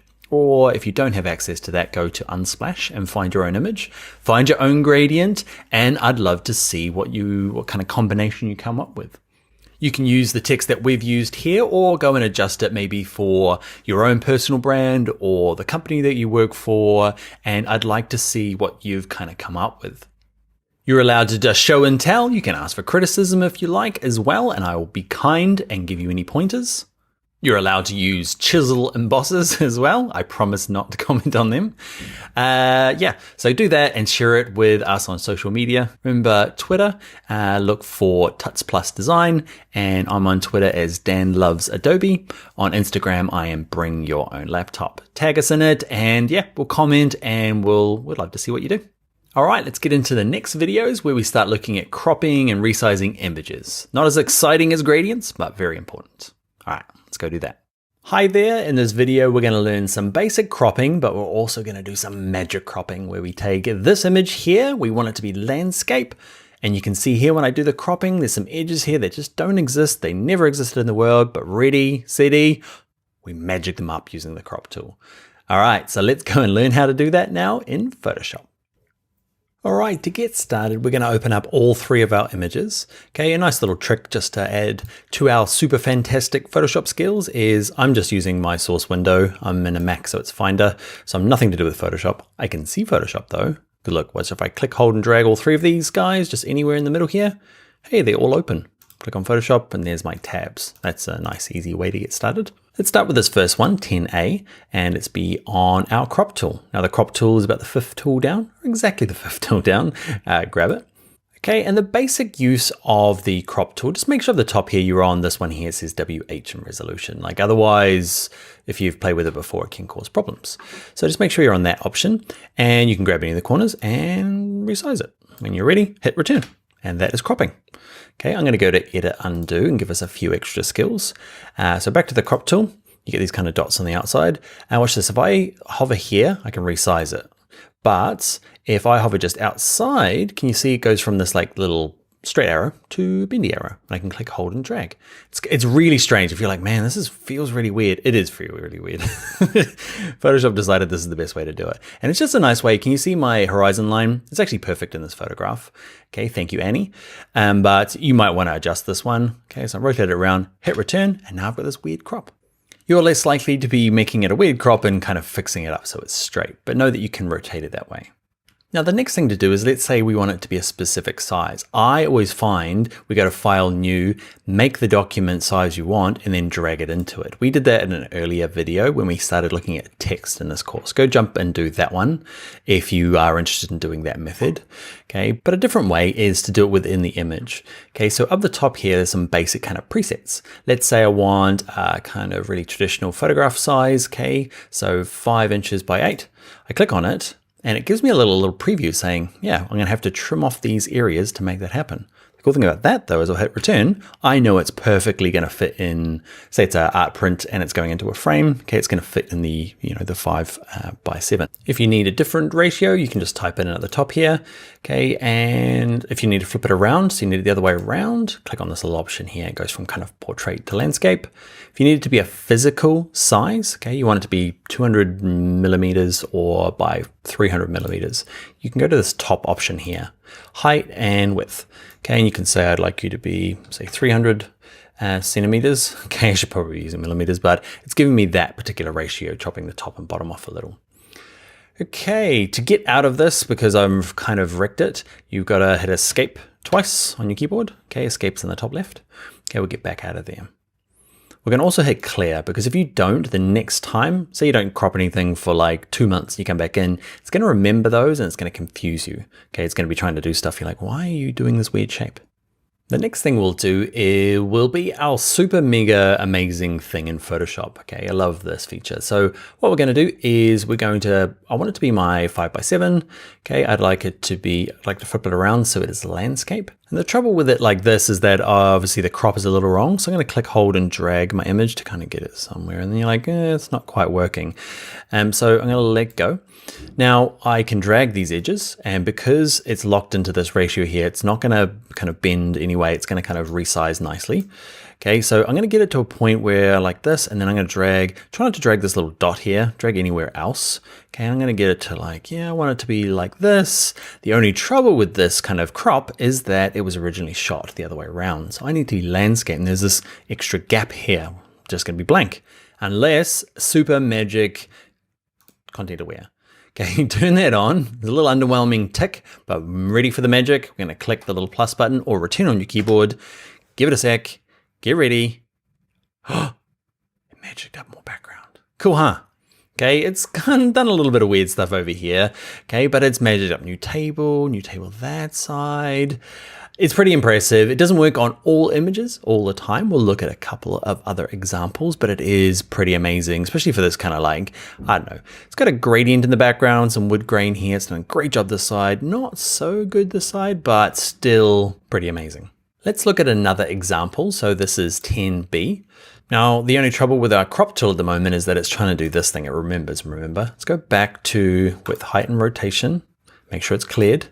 I say width, height, and rotation, width, height, and resolution. I'm going to zoom out a little bit. And I don't want this kind of like traditional kind of photography size. What I want is, let's say I'm doing something for social media, and it's like I'm doing a banner for Facebook. Okay, that kind of big banner ad at the top there. Or say you're doing, I do a lot of HTML banner ads, and they just got really weird sizes. Or it might be a double page spread, and you just need to make it wider.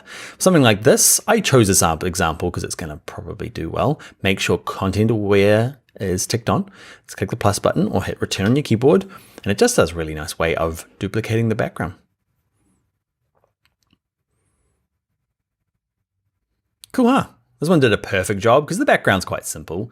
And what you'll find is nature is pretty good, because it can kind of mix it around and do its stuff, do it in a nice kind of organic way.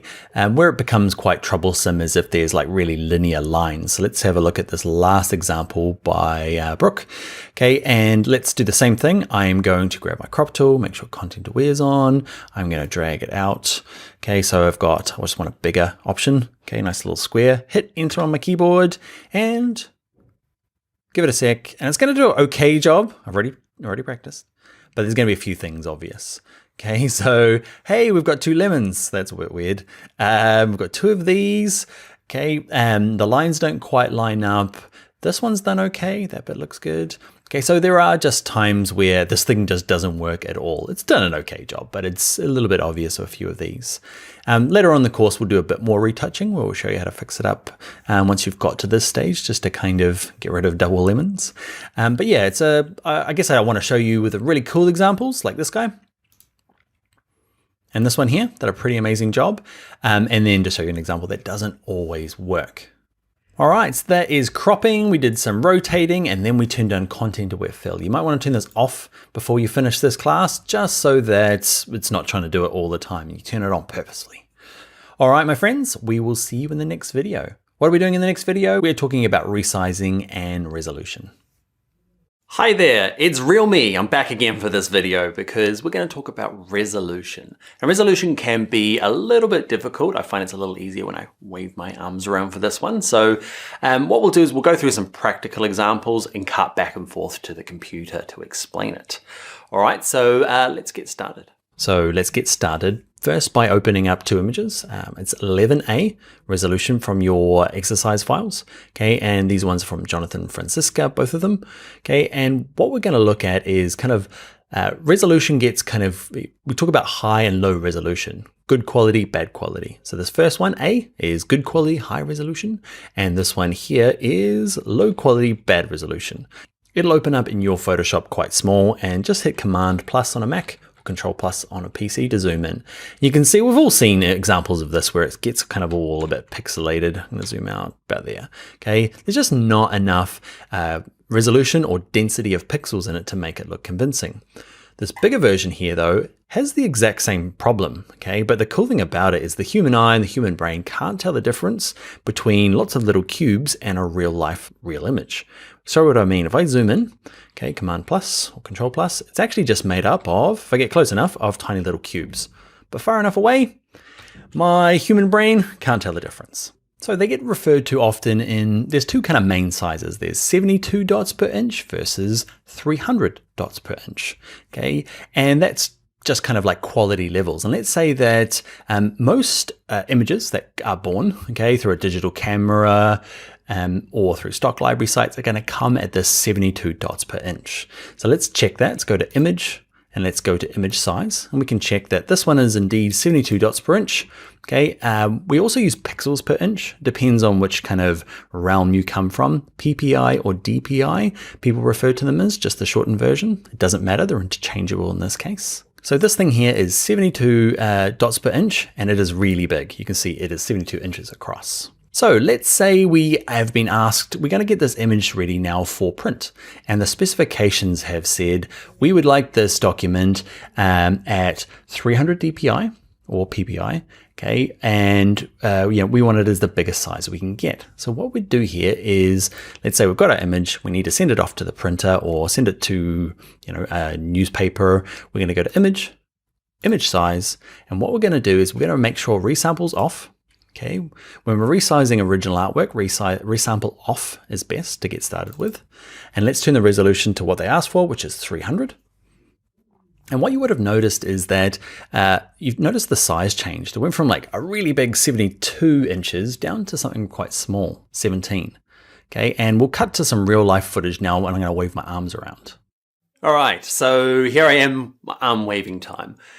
So what ends up happening, right, is you've got this document, it's 72 dots per inch, and it's really big, 72 inches, right? It's really, really big. Okay, so, but the requirement is 300. Okay, so what that means is my 72 dots in an inch, say my inch is this big, okay, and there's 72 little squares in there, okay, but the requirements are I need 300 in there, not 72, I need more. So what you do is you end up telling Photoshop like cram 300 in that same square instead of 72. And what it does is it says, well, there's all this stuff out here, I'm just gonna keep grabbing it and cramming more into that 1 inch. So instead of 72, I'm gonna grab some more, now there's 100. I'm gonna grab some more of them, come in here guys, and they pile them on and squeeze them all in, gets up to 200 and keep squeezing them in, and they pull them all in until there's 300 of them in that same inch instead of 72. And the cool thing about it is that now that one same inch has a lot more detail in it, and it looks really good for print. And that's what print needs. Our human brains can be convinced by a print, okay, that's at 300 dots in that inch. Anything less and you start going like, oh, I can start to see the little dots. Okay, so, and anything more we don't need. Our little brains don't need any more than 300 dots in that little inch. You can go more. So that's why we need it. And what the trade-off is though, is because I've grabbed all those dots that were hanging out here and pulled them in, the physical size of the whole document got smaller, about a third smaller. Okay, so we had to kind of cram them all in, but the drawback is the physical size gets smaller. And that's, I guess, just one of the trade-offs when you are working, especially with print, and you've been asked for 300 DPI. Just know that whatever image you've got, it's going to be about a third. I know it's not perfectly a third, but yeah, it's about that. Okay, so the next thing to think about is, let's say I need it to be 300 DPI. Okay, so that job's finished. We're done with that one. We got it. It's a bit smaller. I think it's 17 inches across now at 300 DPI. Job done. Send it to them. That's as big as it can be at that resolution. But let's say there's a chance where, or there's a time where you're like, actually, it needs to be 300 and it has to be 18 inches across. You've just done that little calculation and Photoshop said it can't be. Can only be 17. You're like, What you can do is, remember that little checkbox? We'll go check it again in a second. That little checkbox that says resample, that's the thing where you tick that and you type in 300 and you force it to be 18, okay? And Photoshop will do its best. It'll just invent new pixels, okay? So it pulled in all the ones it needed and then it goes, well, I still need some more. So I'm just gonna like start messing about with the file and start duplicating them and making more. And that's totally fine when you get to a certain kind of like a little extra half an inch, no problem. Nobody's going to notice. Okay. But if you say I need it to be, I need it to be 50 inches across at 300, Photoshop's going to try its best. It's probably going to melt down trying to do this job. Okay. But it's going to look bad. It's going to have all that yucky goop everywhere, and it's going to try its best. But Photoshop's good, but not that good. Small changes, yeah, great. Turn resample on, increase it a little bit, you're fine. But if you try and do too much, you're going to see all the junk. All right, let's jump back in and do it properly on the computer together. Okay, so let's say it needs to be 18 inches. Oh man, it's just not big enough. You can turn this on and let Photoshop resample it. So I'm going to force it to be 18. Okay, and what's going to happen is Photoshop is going to try its best to like magic up new pixels. They didn't exist before. It's going to do its best to magic them up. And with a small change like this, okay, we went from 17 to 18, you're not going to notice. Okay, it's when you're trying to do massive changes. If they're like, it needs to be 22, okay, you're going to actually start to see, you can even see it in here. There's this kind of like goop that appears. Okay, it's just resampling goop. And yeah, it just, Photoshop's trying its best to make up more pixels, but it can't go back in time and make a photograph. So that's kind of like, small changes, nobody's going to notice. Big changes, people are. That's probably one of the main use cases, okay, is when you take an image, you work on it in Photoshop, and it needs to go into a printed document. You might be sending it yourself into Illustrator or into InDesign, okay, and it needs to be 300 pixels per inch. So change it in here, see what size it is, and then go and you might have to turn resample on just to get a little bit more out of it. All right, let's look at one other use case to help you kind of understand resolution. Jump back to Dan's head. All right, one other common use for using Photoshop to resize images is going out to kind of web or social media. And what that means is often they'll say something like, your image can be a maximum of 1600 pixels, okay? And it might be going to, say, Facebook or Instagram or Twitter, and you just need to resize your image because at the moment it's quite big, okay? And you shot it on your DSLR or you've downloaded it from the internet, and it's really, really big. You need to get it to a more appropriate size for going out to social media. So let's go and do that now and resize it to about 1600 pixels. Okay, so we need to get that right size. So let's go into image size. And what we're going to do is it needs to be 72 dots per inch. Okay, they might not mention that. They just assume that if it's going up onto a website, okay, because that's the kind of standard website size. And this is where resample needs to be turned on. We made it bigger in the last thing. Okay, you can also make it smaller. Okay, so with resample on, I'm going to say it needs to be pixels. Okay, and it needs to be 1600. Okay, I can't remember what I said on the talking head version. Let's say it was 1600. Okay, and I've kept the link locked there so that it changes the height and width. And now I know it's the perfect size. It's the 1600 across, the biggest they allow, and at the right resolution. I'm going to click OK. Okay, it's going to be a lot smaller, but that's right. That's what the website wanted. So that's what I've given them. Now I'm going to go and do a file, save. I'm going to save it as a JPEG and upload it to the website. Okay, so those are two, hopefully, examples of resolution. It can be a little bit of a rabbit hole of knowledge, but hopefully it gives you a kind of a brief understanding of some of the typical uses, getting images ready for print and getting them ready for a website. All about the resolution.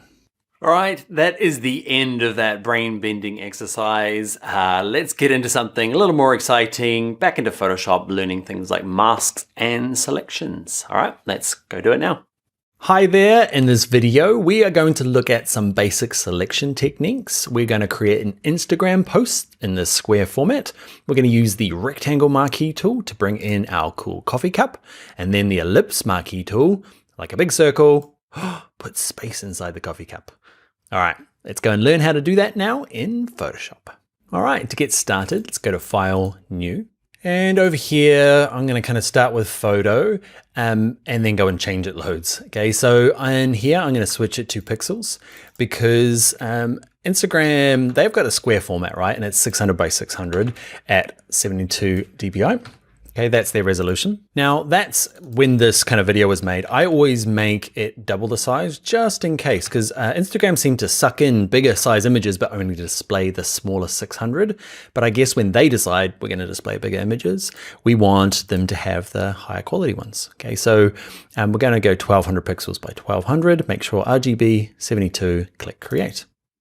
Now we're going to open up two images, file open, and in your source files, they are called, where are they, 12A and B. Okay, so these marquee ones. Thank you, Alexandra, and the Norwood themes. So we're going to start with this image here, 12A. Grab the rectangle marquee tool. Okay, click and hold down and make sure you've got the rectangle marquee tool. This is a nice simple one. You can draw out any sort of size you want. Okay, and then we're going to move it over to our image. Now, to get it to be a perfect square, what I'd like to do is go to select and go to deselect. That kind of gets rid of that selection. And who can guess what key I hold down on my keyboard? That's right. It's shift. So I hold shift down and kind of start anywhere up here. It gives me like a perfect square. It's going to work for my Instagram. Okay, got it kind of cropped how I want. If it's not quite right, can you see I can just hover in the middle of the selection and move it around? Okay, get it to where I want. And then all I'm going to do is go back to my move tool, and we're going to use the shortcut that we learned earlier. Remember the fun tab game? You can copy and paste it. I won't come find you, but we'll do it the proper way. Click and drag, drag, drag, drag, drag, drag, back to this original image here, and then the mouse down the whole time and let it drop into here. So what we're going to do now is practice our scaling. So we're going to go to edit, and we're going to go to transform. We're going to go to scale. I'm going to zoom out a little bit. Okay, and I'm going to grab the edge, and I want it to come down proportionately. Okay, or scale down. We're going to hold shift. Okay, get it to kind of where I want, roughly there. Roughly there. And then I can kind of drag the middle. Don't drag this little thing in this little target. It's the kind of center of rotation. We don't need to mess with that. Just drag anywhere but there. And kind of get it in the middle. Okay, when you're ready, hit return or enter on your keyboard. Otherwise things don't work. So that's the rectangle marquee tool. Drag things in a big rectangle or square by holding shift, and you can copy and paste things. Let's go to 12B and just look at the very similar ellipse. Okay, elliptical marquee tool. It's going to do exactly what you think it's going to do. Okay, I'm going to draw out an ellipse, and I'm going to go to select, deselect, and if I hold down shift, it's going to be a perfect circle. And I'm just going to kind of crop it there. Okay, we're going to put our space inside of a coffee cup. So again, move tool, drag, drag, drag to this first tab, holding down the mouse key the whole time, let go in the middle, too big, edit, transform, scale, grab the corners, hold shift, drag anywhere but the target. And we're just going to keep dragging it down until it's kind of in a, don't worry too much at the moment. The edges are a bit crisp. We're going to learn more and more features as we go along. This is, I guess, just a quick and easy thing to do. Now, if you're finding it hard to move around because it's jumping around, I quite often just use my keys on my keyboard, okay, the arrows. So I'm just tapping the arrow key to the left and up a little bit. Zoom in. Okay, you can see the edges aren't perfect here. We'll look at doing a bit more of that later in the course. Okay, but just tapping around. When I'm ready, hit return, zoom out. Oh, awesome. Looking cool. Straight to Instagram. Okay, so that's using the marquee tools, okay, the circle one, the ellipse one, sorry, and the rectangle one, nice and quick and easy. What I'd like you to do though is I'd love you to do your own version, okay, find your own coffee cup or plate or bowl, something kind of looking from the top, and find your own image in the inside. Okay, one thing you might find is I just happen to find an image that's a perfect circle. You might be on a more of an angle, okay, so you might do with this layer here selected, go to edit, transform and scale it, and you might have to kind of distort it a little bit to fit in with maybe, you know, the perspective of the image. Okay, I'm not going to, so I'm going to hit escape. It's my undo key. And because you've got probably got access to Envato elements, what I'd like you to do is, like, you don't have to pick, you know, find a coffee cup in here as well. And I typed in, I come into elements here and I typed in photos and used Arial. Okay, I spelt it like Arial, the font to start with, but okay, but some of these images, if you type in Arial, you can find some stuff that you can work with for your example that's kind of looking straight down from the top, and yeah, find something interesting. Once you've got it, okay, find your own coffee cup, find your own Arial image and see if you can combine them as practice. And then with your social media Instagram posts, is tag me in Instagram.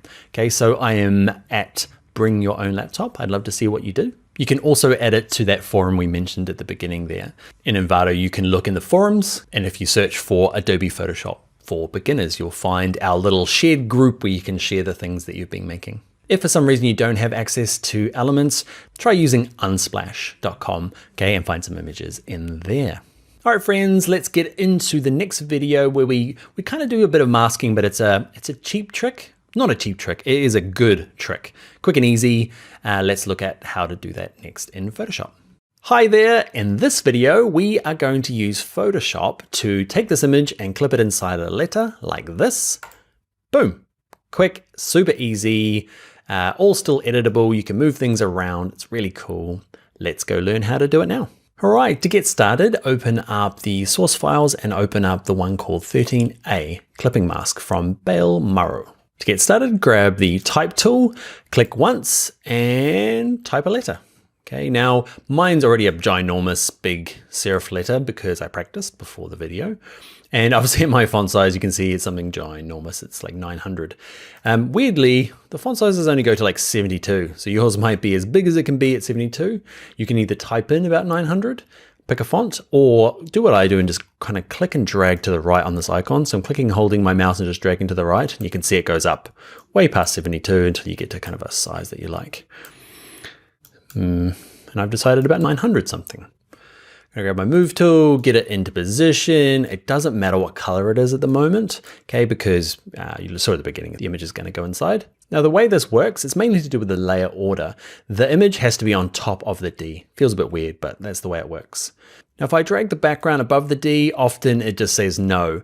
Okay, so what you can do is just give it a name. Okay, we've run into this problem before, it's locked. So just double click it, call it roses. Okay, and drag it just above, and we are ready to go. To make the magic happen, make sure roses is selected. It's this light gray. Then go up to layer and go to this one here. It says create clipping mask. Ready, steady. Cool, huh? Super easy, super quick, nice clean kind of mask. That's why it's in this section. And it works really good with these kind of simple shapes like like type.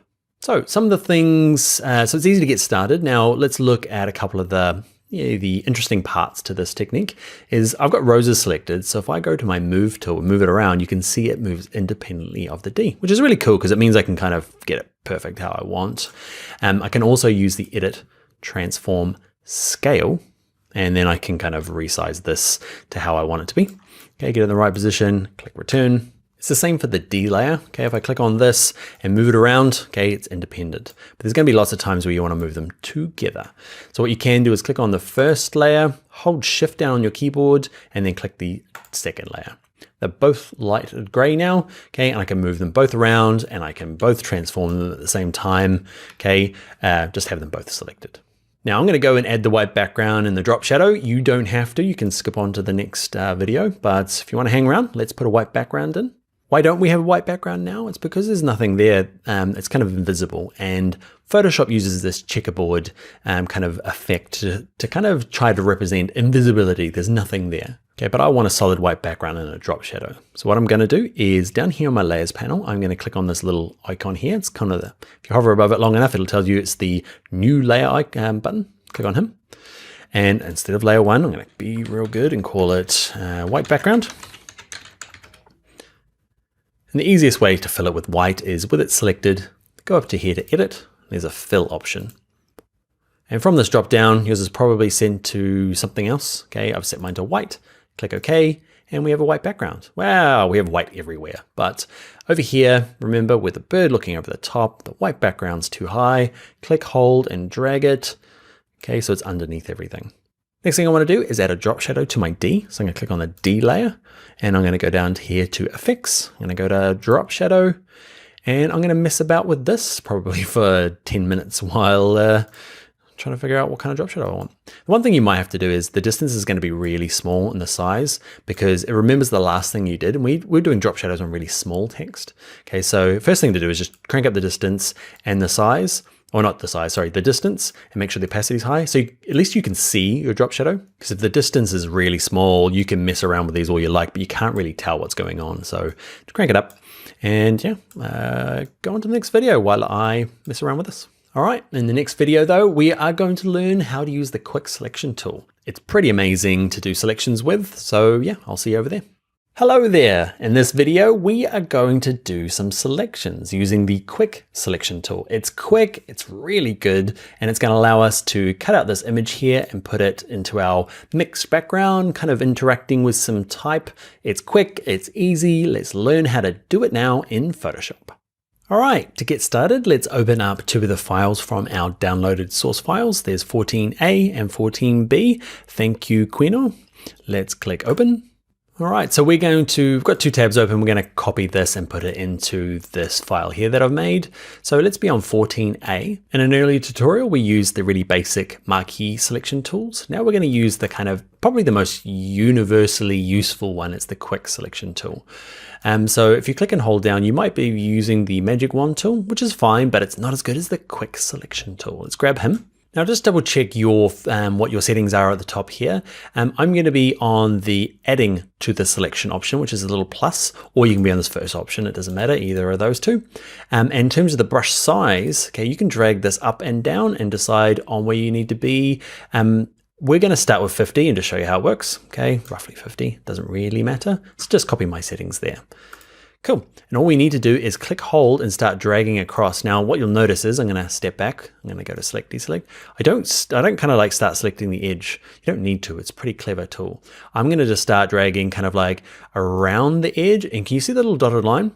They're the marching ants, and they just help identify what we've got selected. So I'm just going to kind of drag around and drag. You can see it just did a big launch across there. And it kind of just, it's so clever. It just starts thinking, oh, well, you've selected this, so you probably want a bit more of this. And it does, it jumps across.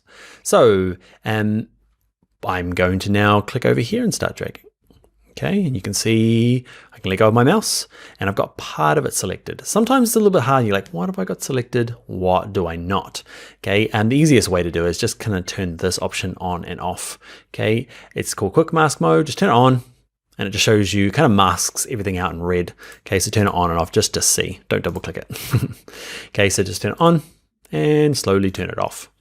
What I'm going to do is going to keep just dragging around, and you can see I'm not going anywhere near the edges. It's pretty clever. The only thing it hasn't done is these little guys in the bottom here. Now I've picked a pretty good example for this. So when you're maybe using your own stuff, we're going to learn in some future videos a little bit of extra tricks to get some more tougher selections. But if it's a product shot or something like this, it's a really nice studio shot. It's going to be easy to select. So these bits here are not quite right. So I'm going to zoom in. So Command plus on my Mac, Control plus on a PC, spacebar, holding down my spacebar and dragging with my mouse. Okay, you can see it's missed these bits and there's a little bit of stuff in there. Yeah, quick selection is quick. Okay, it's not going to be absolutely perfect, but it's pretty close. So what I want to do is minus from my selection. Okay, but my brush is quite big, so it doesn't fit in there. So I'm going to lower the brush size to something quite small. Teeny tiny. And I'm going to click in here, say get rid of that. And you'll notice that when I start dragging, it goes and it looks horrible. And when I let go of my mouse, look, oh, magic. If it's, what you can do, there's this auto enhance option on. The only trouble with it, it does a better selection, which is cool, but it does stress your machine out. So get in there, and I've got a really pretty high powered laptop and it does stress it out. Don't worry about getting too far into these edges in this example. Okay, we're going to do some more sophisticated selections later on. So I've kind of tidied that up using the minus. If I say I go too far, grab a bit of that, and it's like, oh no, it's gone too far. Go back to plus and just drag across that bit. Auto enhance, you can see, kind of stresses it out a little bit. Cool, so let's zoom out and let's see what we got. Have I missed anything? Click on the quick selection tool, it's pretty good, go off. So now we're gonna move it into this file here. We're gonna use our technique where we just drag it. Okay, and one thing we might notice, let's do it first. Let's click, hold, and drag it. Okay, and drag it into this tab, wait, calm down. You'll notice that my one has not the most beautiful edge. Okay, so I'm gonna edit step backwards until it's gone. Come back here, and I'm just gonna kind of shrink the selection a little bit. We're gonna look at more sophisticated ways of doing this later on, so don't worry. I guess we're just kind of getting used to the tools. Quick selection is an awesome one, but the edges aren't perfect, so we're gonna go to select, modify, and we're gonna go to contract. And how many pixels? You'll have to experiment depending on your image. Okay, but I'm gonna go back maybe 3 pixels, not 30. Click OK. Now with my move tool, click, hold, and drag it, and it's gonna be better. Not perfect, okay, but it's a quick solution for the quick mask. Okay, and now I'm just gonna go and kind of rejig this to show you what it looked like at the beginning. But if you're happy with that, you can move on to the next tutorial. That's the quick selection tool. But a quick caveat with that tool there, I've picked an image that works well with it. It's got nice, clear, defined edges. When we get into things like hair and out of focus objects, quick selection tool is not going to work. Okay, so it's one of your tools in your Photoshop toolkit, and we'll look at more advanced ones later on. But for studio shots and anything that has a clear, sharp edge, it's super quick and easy. So what I want to do is I want to resize it. So I'm going to name my layer flower. My spelling is terrible. I spelled that flowerists when I first start with a U. I had to go back and reshoot this bit. So I'm going to use my selection tool, okay, or my move tool, move it around. I'm going to use my edit, transform, scale, and I'm going to shrink it down holding shift. This is stuff we already know, so if you want to skip along, it's okay. I'm going to rotate it. I'm going to get it down to a size that I like. Hit return on my keyboard, edit, transform, rotate. Okay, click anywhere on the outside here and get this kind of, what I'm looking to do in this case is I want to rotate it around. I want this kind of Dublin to be behind and the florists to be above. So I've got it into where I want, hit return, and we're going to play with a layer order. I love this kind of like real subtle interaction with the background where, watch this, I'm going to bring the flower in between these two guys here. That way the kind of D is partially obscured. You can still understand it's the word Dublin and florists is above. And for no reason other than to balance up the composition, I'm going to right click this, duplicate the flowers layer, and a flower too. How about that? With my move tool, move them over. Now, instead of going to edit, transform, scale, rotate, we're going to use this one here, the free transform tool, which does both. Okay, so from now on, I'm just going to use the free transform tool. The Command T on a Mac or Control T on a PC is a really common shortcut to know. Okay, so if you're going to be learning any shortcuts, that's a good one, because what it does is allows me to hold down shift and resize it. But at the exact same time is if I go move away from here, I go to rotate, I can rotate it around as once. If you're finding that tough, don't sweat it. You can go back in and just do it the long way, but I want to do it the quick way. How balanced is it? It's not super balanced. I need to find another image and crop it out, but I'm not going to. Hit return, and that is going to be me for this tutorial. All right, so that's the quick selection tool. It is really amazing, but there's a few other things that we need to learn in terms of selections and masks before you're a pro. So join me in the next tutorial where we learn what a layer mask is. Hi there, in this video, we're going to learn what a layer mask is. Basically, we're going to take the same tutorial we did in the last video, but do it properly with something called a layer mask. The cool thing about them is you can turn them off later on, disable them, bringing back the background, fixing your masks. And then we'll really double back and look at this option, and you can see we can fade the edges, we can break the link, we can move them around so that we've got more control, more professionalism, more awesome. Let's do that now in Photoshop. So what is this layer mask that I speak of? Okay, it's probably better just to go through and show you an example. You'll see all the perks and pros for using a layer mask. So I'm going to double back and use the exact same files as the last tutorial, so 14A and B, and we're going to get up to the point where we were at. I'm using the quick selection tool, okay, and I'm just drawing around super quick, and I've got my selection, right? And what we did before is then use the move tool to just drag it in, okay? The problem with that is it's something called destructive editing. And what I'm deciding is that, watch this, if I move this out, I've cut that background out forever, and my selection is kind of fused forever, and there's no going back from that. And that's not what I want to do in Photoshop. I want to make a selection, maybe a quick selection like this, and then maybe go and fix it up later on or make adjustments or just have a bit of flexibility. To do that, you make your selection like we did here. Instead of dragging it, you just click this button down here. Okay, it says add a mask. Okay, and it's called a layer mask. And what happens is, ready, give it a click, and the background disappears. Okay, I need to go through and fix my edges. That's fine. There's a few little places that need touching up, but we'll do that in the next video. But what's happened is, can you see this layer structure over here? My image is protected. It's perfectly fine. There's nothing destroyed about it. This mask just sits over the top hiding things. And where that becomes really nice is that later on I can go and fix my mask or do a better edge on this or reuse this image for something else where I don't need it to be masked. Let's go and use it. So I'm going to grab my move tool, click, hold, and drag up to the top here using my technique. You can see we end up in the same place. We've got the same kind of edge here, but you can see over here the mask came along, which is lovely. And now I can do some modifications to the edge here.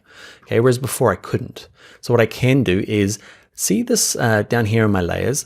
I'll toggle between the two. Can you see those lines that appear on the outside? Because you can work on the image or the mask separately. You can see your properties panel changes depending on what part you've got selected. I've got my layer mask selected, and it gives me options to play around with this mask. And a real basic one is the feather. So watch this, I can crank up the feather and it just kind of feathers the out edges a little bit. Okay, so it wasn't so bitsy and yucky. Okay, it's because it's on a black background, it's gonna kind of let the background of the actual image through. And often this is all you need to do to get a selection looking nice, just give it a little bit of a feather.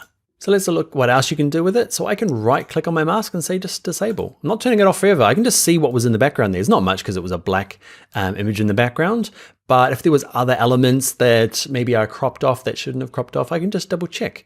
Okay, so this is a very similar thing than what we did in the last video where we, kind of cropped it out, but now we can go back. Yay for layer masks. So whenever I'm looking at people's work and I'm seeing if they're kind of self-taught or using it like a professional, I'd be always looking for layer masks to give future self or other people in the business that open your PSD files the ability to go back and adjust your mask, either fix it or maybe just turn it off so they can use the image. I can turn it back on by right-clicking it and going enable layer mask, or I can delete it forever and get rid of it and maybe start again. So hopefully you can see the perks for a layer mask. What we'll do is we'll look at maybe another example that better shows its like amazingness. Okay, so we're going to go back to files we had open before. Remember we did this one here. We did 12A and B. Remember we used the circle. It was these two, remember? We copied and pasted this in. So we're going to do the exact same thing again, but just use our layer mask to give ourselves like some professional, awesome skills. So I'm going to drag out my circle holding shift, get it there. And instead of just going to my move tool and dragging it out, cutting the background out, never to be used again, I'm going to undo. And I'm just going to click this button. So it's not much in terms of what you do, except you can see here, it's probably a better example where I've got this mask. It's this black versus white on top of my image, and the image is perfectly fine. Here's what's called non-destructive. Now we use my technique, grab the move tool, drag it into this one, down here. Okay, now I can go through and start scaling it. So remember, I'm gonna use my shortcuts from now on, Command T. Okay, I'm gonna scroll it down, get it down. And let's look at some of the other perks. I'm gonna hit return. So that's done. But remember the edge we had before, which was it was just really hard edged. Okay, so it didn't look really believable as much as a galaxy in a cup does. But remember the feather? I can just kind of feather the edge here. I'll go maximum feather so you can kind of see the edges there. But you can see I'll move it out so you can see it. It's got a blurry, feathery edge. Okay, and it just helps that to look slightly more believable. It gets better. Layer mask time, you can see at the moment it moves together, the mask and the image, but you can break that link. See this little linking icon here? Click on it. Okay, and now, remember I can click on my mask or my image. And in this case, I want to leave my mask where it is because it's kind of in the right position for the coffee cup. But if I grab my image now, move tool, look at that, how pro are we? Okay, we can get our composition right or make adjustments that the client asked us, or you get the idea, right? So in this class so far, we've been doing destructive editing. Okay, by just copying and pasting it or dragging it. From now on though, you and me are going to use layer masks. Turn the link back on because otherwise it's a bit funny having them separate. And now let's get into the next video where we start tidying up some of the less easy selections to make. We've been doing it easy so far. Let's make it hard, or at least harder. All right, see you in that video where we look at something called select and mask. Hello, in this tutorial, we're going to take some more complicated selections and masks. The most complicated of them all is here. That's a little out of focus in the background here. Okay, and using the power of Photoshop and its amazing select and mask feature, hey, we're gonna mask it out against a sunset background just because, using the underwhelmingly named select and mask feature. It's amazing. Let's go and do it now. All right, so we've got two files open. We've got 14A, which we've used before, and we're going to open up this new one called 15. Okay, so grab both of those open and let's start with 14A. And we're going to build on some of the techniques we've already learned. So we are going to use our quick selection tool. We're going to use a brush size of, it doesn't really matter, okay, in this case, because it's such a clear division of color in the background. So I'm going to click hold and start dragging around. And we did this in the previous tutorial. So I've got most of it there. It's done an okay job. The only thing I need to fix up is just these bits in the middle here. So I'm going to zoom right in. I'm going to pick a smaller brush size. Now it's shortcut time. Okay, we're not going through too many in this course because we are at the beginning kind of level, but there's some really useful shortcuts. Like, so look at your keyboard and you're looking at the P key, okay, and we are using the square brackets that's next to it. Okay, so the open and close square brackets, give them a try. And makes your brush bigger and smaller. Instead of going up the top here and going, okay, now I need a smaller brush size and dragging it up and down. Okay, it's a nice way to get started. So I'm going to do something quite small and I want to minus from the selection. So I can go to minus here, okay, and just kind of remove that bit there. Give it a second, minus that bit there. Okay, I'm going to go even smaller, get this bit in there, this bit in there. I'm not going to spend too long now because that was for a different tutorial. I'm going to tidy that up.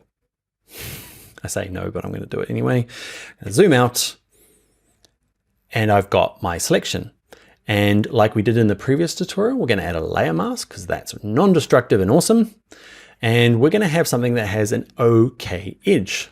Okay, and we looked at doing feather, and feathers doesn't kind of work. What we want to do is maybe tuck it in a little bit. So what we're going to use is this magic thing here called select a mask. If you can't see it, you might be on this thumbnail here. Doesn't appear. So I can click on my mask and then select a mask appears in my properties panel. Okay, so click on select a mask. They should call it like super amazing mega masking fixer thing. Okay, because it's got an insignificant name, select and mask, but it does some really amazing tricks. Okay, so yours might look like more like this. So we need to do a couple of things. The first thing is along the top here, we need to decide on, I think it defaults to onion skinning. We can check it against different backgrounds. Now this will depend on your actual image. Ours is white against black. So if I start masking it against black, okay, it's just put a solid black background in there to kind of show me the edge. It doesn't show me it very well. Whereas white, I zoom in a little bit, you can see it's a really easy contrast against the edges here. So decide what works for you on black, on white. It might be on the layers, that might be one that works for you as well if you've got a layer underneath. So where does the magic happen? Magic happens is there's kind of two ways. If you go to edge detection, okay, and often you can just lift this up and it fixes a lot of things, okay?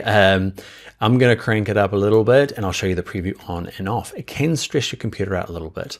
Now also note that we're not looking at high quality preview. You can turn this on, it just stresses your machine out even more trying to produce these previews. So if the machine is struggling, you can turn that off. I turn mine on and what we're gonna do is look at the original. Okay, this one here that says show original, click that. So that's what it used to look like. Okay, and that's what it looks like now. So it's kind of softened that edge nicely. The shortcut for it is P, and I use that quite a bit. So just tap P on your keyboard to turn it on and off, on and off. It smoothed it out, but it hasn't perfected it. I find the magic potion often is down in here and under output, and this decontaminate colors. This works really well when there's a huge contrast between the background and the foreground that you're trying to mask out from, and the color kind of leaks around the outside. So if this was against blue, you'd have like a blue kind of halo around the outside, and that's often where the problems with selections are. So you can click on decontaminate colors and magic. Okay, so hit P on, P off. Now that's fixed this particular one really well. What we'll do is we'll open a more complicated example. We'll finish this one off first, but we'll get into a more complicated example. Okay, so there are other options. We'll go into global refinements. Now, this is work for this particular exercise. You might find you've got a very similar flower against the background, but those two tricks didn't work. Don't think radius and decontaminate colors are the only things to do. Start playing around with smooth. Okay, so let's turn decontaminate colors off. And then you can see the smoothness just kind of tries to kind of smooth out any kind of jagged lines that you might have got in your selection. Feather does what we did in the earlier example. Okay, I don't find that super helpful. Contrast shift edge. Shift edge is a handy one. Okay, just gonna watch this. If I go a little bit this way, you can see it's just tucking it in. So instead of decontaminating the colors, it's just kind of shifting the edge of this radius, minusing it a little bit. Okay, so kind of trimming off the edges. Find that is a reasonably useful one too. Okay, so there is a lot of experimentation with this tool, I guess is what I'm trying to get across. Okay, when you're finished, what we're gonna do, I'm gonna output to our layer mask. Okay, you can create a new layer from our selection. I'm just gonna adjust the one I've already got and click OK. But what I should have done before I clicked OK, go back to select a mask, and the decontaminate colors is what did the magic for us. And I'm going to say, let's make a new layer with this new layer mask so I can see my old one versus my new one. So there's the new one. I'll turn that off, turn my old one back on, create an edge, Turn that one off, that one on, nice edge. But let's go and look at a more complicated example, some hair, or this will work the same for, say, some grass or something that's really hard to select. So let's jump over here to the 15. So this one's a lot trickier. Where it's really hard to do selections is here, and out of focus here could be the hardest. So I'm going to show you a reasonably hard thing to do. Is it going to be absolutely perfect using select and mask? No, but it's going to get you most of the way there. It's pretty amazing. So what I've done for you for this particular file is I've got two layers. I've got the model on top of a background. We're going to try and match these two up. Okay, what they have to do with our florist, I'm not sure, but I wanted to do here because everyone's going to ask about it. I know. It always happens in my classes. So with the layer selected, okay, I'm going to go back to my quick selection tool, pick a size. Okay, I'm going to start with 50 just because. And I'm just going to click and drag around to try and get most of it. Cool. So if you're playing along, yours is not going to be, depending on where you selected, okay, it's going to be slightly different result from where I'm at. Okay, but I've got a reasonably, it's a pretty cool selection. Okay, and what I want to do is add a layer mask. Okay, you're like, not very convincing, Dan. All right, so what we need to do now is click on my mask, go select a mask. And up the top here, we've got to decide against what background we want to see it. Now, you can see against white, against black is probably better in this case. Remember before it was white, so against black is nicer here. On layers could be quite useful as well, because sometimes you can get a bit carried away with like getting the most perfect mask when really it just needs to look good against here. So let's start with on black to make it clear for you. Now the radius is just not going to work in this case. I'm going to zoom in a little bit so you can see kind of, because there's two like contrasting areas. There's this kind of out of focus here, but the nice strong crisp edge of the skin here. If I lift up the radius, it's going to try and, it's fixing the skin a bit, but it's kind of not doing a great job over here. So radius is not particularly going to work for me on this case. Now I can play along with global refinements. The problem is it's doing it globally, and I have these two really different kind of things going on. So I want to use some of these brush tools alongside here, and it's this one here that's going to do most of our work. It's called the Refine Edge brush tool. Okay, and basically it's a brush tool to say, Photoshop, have another go. Have another look at this particular area that I'm painting and see if you can fix it for me. Like magic. I'm going to use a bigger brush size. Now, I'm cheating and using square brackets, okay? You can use the slider up here to pick a different brush size, but to make it go bigger and smaller, have a look down your keyboard. It's a shortcut, okay? It's one of the really helpful ones when you're doing lots of masking. Next to your P key, just to the right of it, are square brackets. The opening and the closing, just tap them and see that it'll make your brush bigger and smaller. I find this is a real easy way to work. So what I'm going to do is make a nice big brush and say, Photoshop, please have a look at paint. I'm going to paint across this and have another look at this stuff. Give it a second to catch up. Okay, and it's gone through and tried to remask this part, not touching this. I might do this one. I'm going to grab a smaller brush and say, actually, have a look at this as well. I'm just painting along down here. Wow, it's hard to do. It's a very steady hand. You might zoom in and just do a nicer job. Okay, so it's kind of fixed. So you can kind of see I can work on different areas and kind of start using some of these edge detection features, but not globally, just particular parts. So I'm just going to work around and say, that was a bad go, have another go. This wasn't great. This wasn't great. This wasn't great. Moving around, give that another go. This bit another go. Now remember we're doing against black, and it's not it's very unforgiving. So it's a good way to get started, but don't get disheartened if you're like, man, this is never going to look good. It's not perfect around the outsides yet. I'm going to keep working around. Have another go at that, please. That guy, that guy, that guy.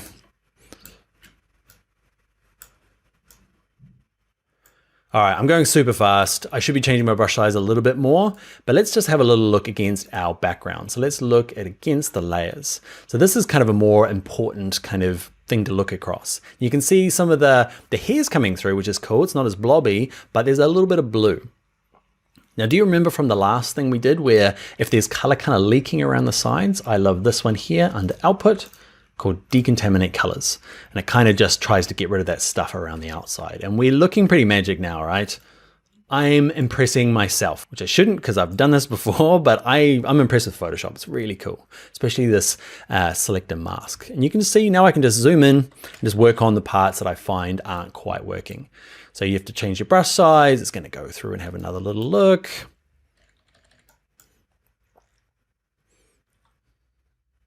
Let's zoom out. Okay, see how convincing it is. I'm gonna probably have to go through and have a little look at doing a little bit more with the brush for these kind of bits that are still a little bit blue. But you can see if you've tried to do this in Photoshop before and like it's used to be impossible, okay? So selector mask has really kind of lifted that game for us. For things like here that are out of focus or trees and leaves that are kind of moving. So there is just times where it's just really hard. If you've got somebody with sandy blonde hair moving out of focus against the hay bale, selector mask is not going to be your super awesome selection trick. You need some sort of contrast. So if you're in charge of the photo shoot, make sure that there's some sort of contrast against your model or the product that you're shooting so that you can use tools like this later on in post. All right, I hope you have fun with it. I love it when it came out. Selector mask, you are awesome. Thank you, Photoshop. Let's get into the next tutorial where we start looking at smart objects. Hi there, in this video, we're going to look at what a smart object is. A lot of people ask me, why should I be using them? They're on lots of forums. People say, always use smart objects. Okay, we're gonna dive in, figure out the pros and cons for them right now in Photoshop. All right, so we're going to look at the two parts. We're going to look at smart objects for images, and then we'll look at it for things like logos and icons. They traditionally call vector objects. So to get started, make sure you've got 16A open, okay? 16A smart objects from the source files. Now let's bring in an image. Now we're going to do it our way, file, open. Okay, and let's open up the one called 16B, okay? Another image from Norwood Themes. Great, so we're going to use our trick, move tool, click, hold, drag, drag, drag. We've done this before. We're getting pretty good at it, right? Okay, and we've got our image here. It's really big, okay, lots of quality in there, awesome. And I want to scale it down. So what I'm going to do is I'm going to show you the wrong way, well, the way we've been doing it, and then the new fancy way. So I'm going to grab my edit, transform, and scale. Remember, I'm going to use my shortcut, Command T. I'll zoom out a little bit. Okay, I'm going to scale it down to something a lot more appropriate. And let's say I get it down to this size. For what reason? Mainly just to show you an example. Let's say I want to use it quite small. I'm going to remove the background. It's going to be this like little petite thing in here. Okay. I click return, done. And then later on, I'm like, actually what I might do is make it bigger. So I'm going to use my shortcut again, Command T on a Mac, Control T on a PC, and I'm going to make it nice and big. What you'll notice is, can you see the quality of this guy here? I want it nice and big in here. Okay, hit return, the quality just disappeared. Okay, and that's where the value of a smart object comes in. Okay, if you make it really small, Photoshop goes, okay, I'm gonna get rid of all the pixels I don't need. And when you make it bigger, they're just not there anymore, unless we use a smart object. So with this layer selected, I'm gonna delete them. Okay, and we're gonna bring in the proper way. So same technique, drag it across to this tab here. And before you do anything, right click the layer where it says layer 1. Okay, and we're going to convert to smart object. And nothing looks like it changes. Okay, the only thing that changes really is the icon here on the thumbnail that wasn't there before. We turn it off, turn it back on. Cool, so that is, yeah, basically all you need to do. You don't need to remember to do much, okay?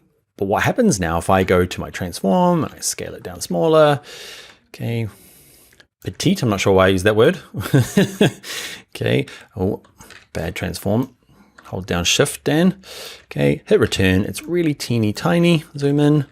Okay, but when I make it bigger, let's go. You can see all the quality is still there. Okay, so that's the kind of thing for smart objects. What it is think of it like a wrapper that goes around the outside. It's like a little cocoon. Hit return now. It's a little cocoon that I put the image inside.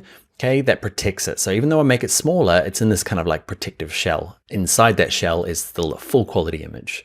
Now your file size will be bigger, okay, because we've got the big version in there, but it means that it gives me lots of flexibility later on to do resizing, and it protects it from what's called destructive editing, things that'll wreck the image, okay? You can kind of do stuff to it, but inside is still the good version.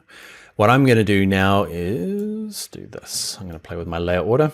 Now, just so you know the structure of this, I made a rectangle using the rectangle tool. Where is he? There. Okay, and then I added our gradient overlay. We did this earlier in the course, right? I've got some text there as well. All right, the next thing we're going to do is we're going to look at, so images are used that way. That's the best way to use them. Let's look at, say, icons and logos. So let's bring it in, and you can bring in logos two different ways.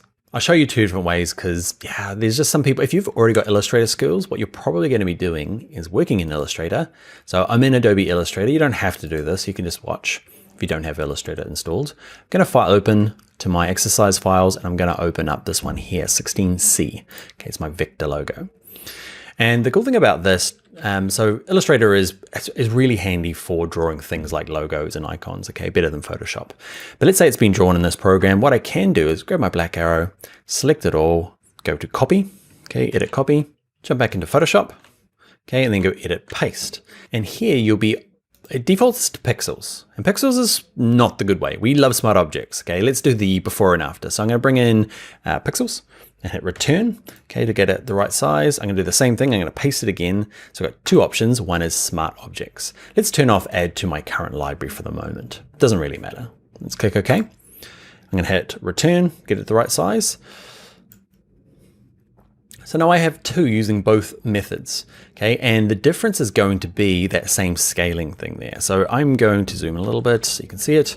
They're both the same kind of quality at the moment. So this is my second one. That's the first one. Let's name them. Let's go no smart, not smart. And this one here is very smart. I'm going to select both of them at the same time. Click the first one, hold shift, click the second one. I'm going to use my shortcut for scaling. Remember, Command T on a Mac, Control T on a PC, and get ready for it. Let's zoom out. Okay, and let's make this thing very big. And I'm going to hit return. You'll notice that the one on the left here, okay, let's have a little look. One on the left here is horrible. You've all seen that, okay? It's all pixelated and there's interpolation everywhere. See, this guy, Smart Object Man, is like how Crispy is, or she. It's probably a she. Okay, so that is the big difference. Okay, when you're bringing in logos or icons you've got from, say, your Envato Elements account, and it does give you the option. It says, would you like it to be a smart object? Yes. Smart object is the way to go. Why would you not use a smart object? There is a handful of, say, filters up here that just won't work if there is, like lens blur won't work if it's a smart object. Every new version of Photoshop, they seem to be able to include more and more of these features. So smart blur doesn't work on that, but let's look at the not smart object. Okay, and let's go to filter, blur, and lens blur is available. So that's one of the drawbacks. Okay, the other drawback, it makes the file size big. Let's say you did want to use lens blur. Okay, so I'm going to get rid of my not very smart layer. Goodbye. Let's say I'd like this though, and I'd like to kind of make it nice and big, but I want to add a lens blur to it. So it's not going to work until I convert it back into a not smart object. Okay, and what that's really called is if you right click the word very smart, there's one that says rasterize layer. Nothing's going to change, except now when I scale it up, it's not going to have my crisp quality. It'll scale down just fine, but any bigger, it's not going to be able to redraw. So I don't want to do filters, just kind of an example, I guess. I'm going to go to edit, step backwards until my little icon appears. I'm going to show you one of the other perks for using a smart object, especially with things like logos and icons. So I'm going to do a couple things. I'm going to shrink it down because it's meant to be kind of over here. My arrow keys just to tap it around on my keyboard. Let's make it white with this layer selected. We're going to use the effects and we'll use color overlay. And mine's already defaulted to white, which is cool. Click OK. So I've got that version, right? Now I want to use it in a kind of like a hero graphic way. So that big kind of thing you saw at the beginning, kind of covering the background. So I'm going to right click him. I'm going to duplicate him. I'm going to give him a name. Let's call him hero graphic. So I've got two of them now, kind of on top of each other. I'm going to scale this one up. And because it's a smart object, it's got all the lovely vector. Hit return when you're finished. I'm going to lower the opacity to kind of make it a more of a watermark thing in there. Oh, yeah, it looks okay-ish. So where the perk is, I've got two versions of this now. And let's say that I'm still developing this logo or icon and I want to change it. There's a really cool, neat little trick you can do with smart objects. I can double click, let's say the very smart option, double click the thumbnail or this little icon, double click it. Now it's going to open up in the program that created it. Okay, so in this case, it's going to be Illustrator. Okay, so I'm going to click OK. And what it does is, you see that original guy I copied across? Okay, it's the second version, like they're not connected. That original one I made and copied in doesn't have any sort of connection. So I'm just going to close them down. But this guy here that says Vector Smart Object, there's a total connection back to my Photoshop. What I can do is let's zoom in. Okay, I'm just going to do a real basic, use my white arrow and I click on this thing here and I'm just going to drag the point, move the handles. I don't know what I'm doing. Reckon it. Okay, so I'm just adjusting this. Okay, clients ask for changes or I just don't like it. When I hit save, so I'm going to go to File, Save, jump back into Photoshop. You ready? Can you see? It got that little tab there. Okay, that's a little thing we made. Okay, there he is there. And there's the big tab there. So they're connected together. Okay, so it makes for like lots of changes, especially if you're doing say you've got lots of you use the logo a few different times, okay? It's all connected. Even if you're just using it once, it's nice to be able to go inside, make a change and see it update across different artwork. I am totally wrecking this thing now, just because. Nope.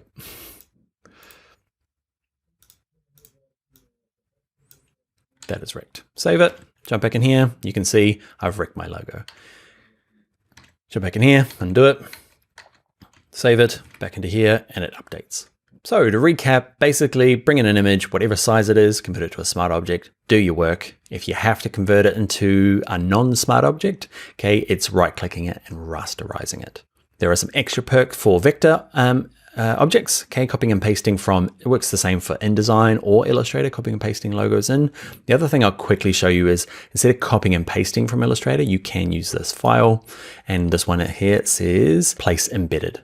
If I click on this, I can do the same thing without having to open up Illustrator. You might not be that keen on that. You might not have any skills in Illustrator. So you can go straight to here, bring in your vector file, place, everything's perfect, click OK, and hit enter on your keyboard to get it the right size. And cool thing about that is that Photoshop's clever enough to say, I'm just going to make him a smart object. So you don't really need to, I guess, make that decision at the beginning. But you still have all the same perks of being able to double click it, go into it, and make adjustments and go back in again and have it update in Photoshop again. All right, smart objects, kind of confusing, easy with images. You're going to be in lots of images. So 100% smart objects all the time. All right, I think I just need to finish this video now and we'll get on to the next one where we look at some of the transform and warp tools. Pretty exciting, cool, fun Photoshop stuff. Let's jump into there now and get started. Hey there, in this video, we're going to take this kind of flat graphic at the top right here and wrap it around our coffee cup and stick it under the book and kind of make it so it interacts with the background. You can kind of see it there, all using the magical transform tools in Photoshop. Let's get into it. All right, so first up, I've got 17A transform. Okay, it's from Raw Pixel on Unsplash. And let's bring in our logo that we're going to try and morph around here. So let's go to File and let's go to Place Embedded. And we're going to start with this one here called 17B. We're going to use transform logo, 17B. Click on place. Yep, everything's perfect. Click OK. And then we're going to get it to the size we want. I'm happy how it comes in. I'm just going to hit return on my keyboard or enter. And remember from the last video when we talked about smart objects and we're like, Photoshop is awesome and it converts it to a smart object automatically. The very next video, that's going to cause us problems. Okay, so what we need to do is we need to learn some of these edit transform tools. You can do the basics while it's a smart object like scale and rotate, which we've covered already, and we'll cover skew.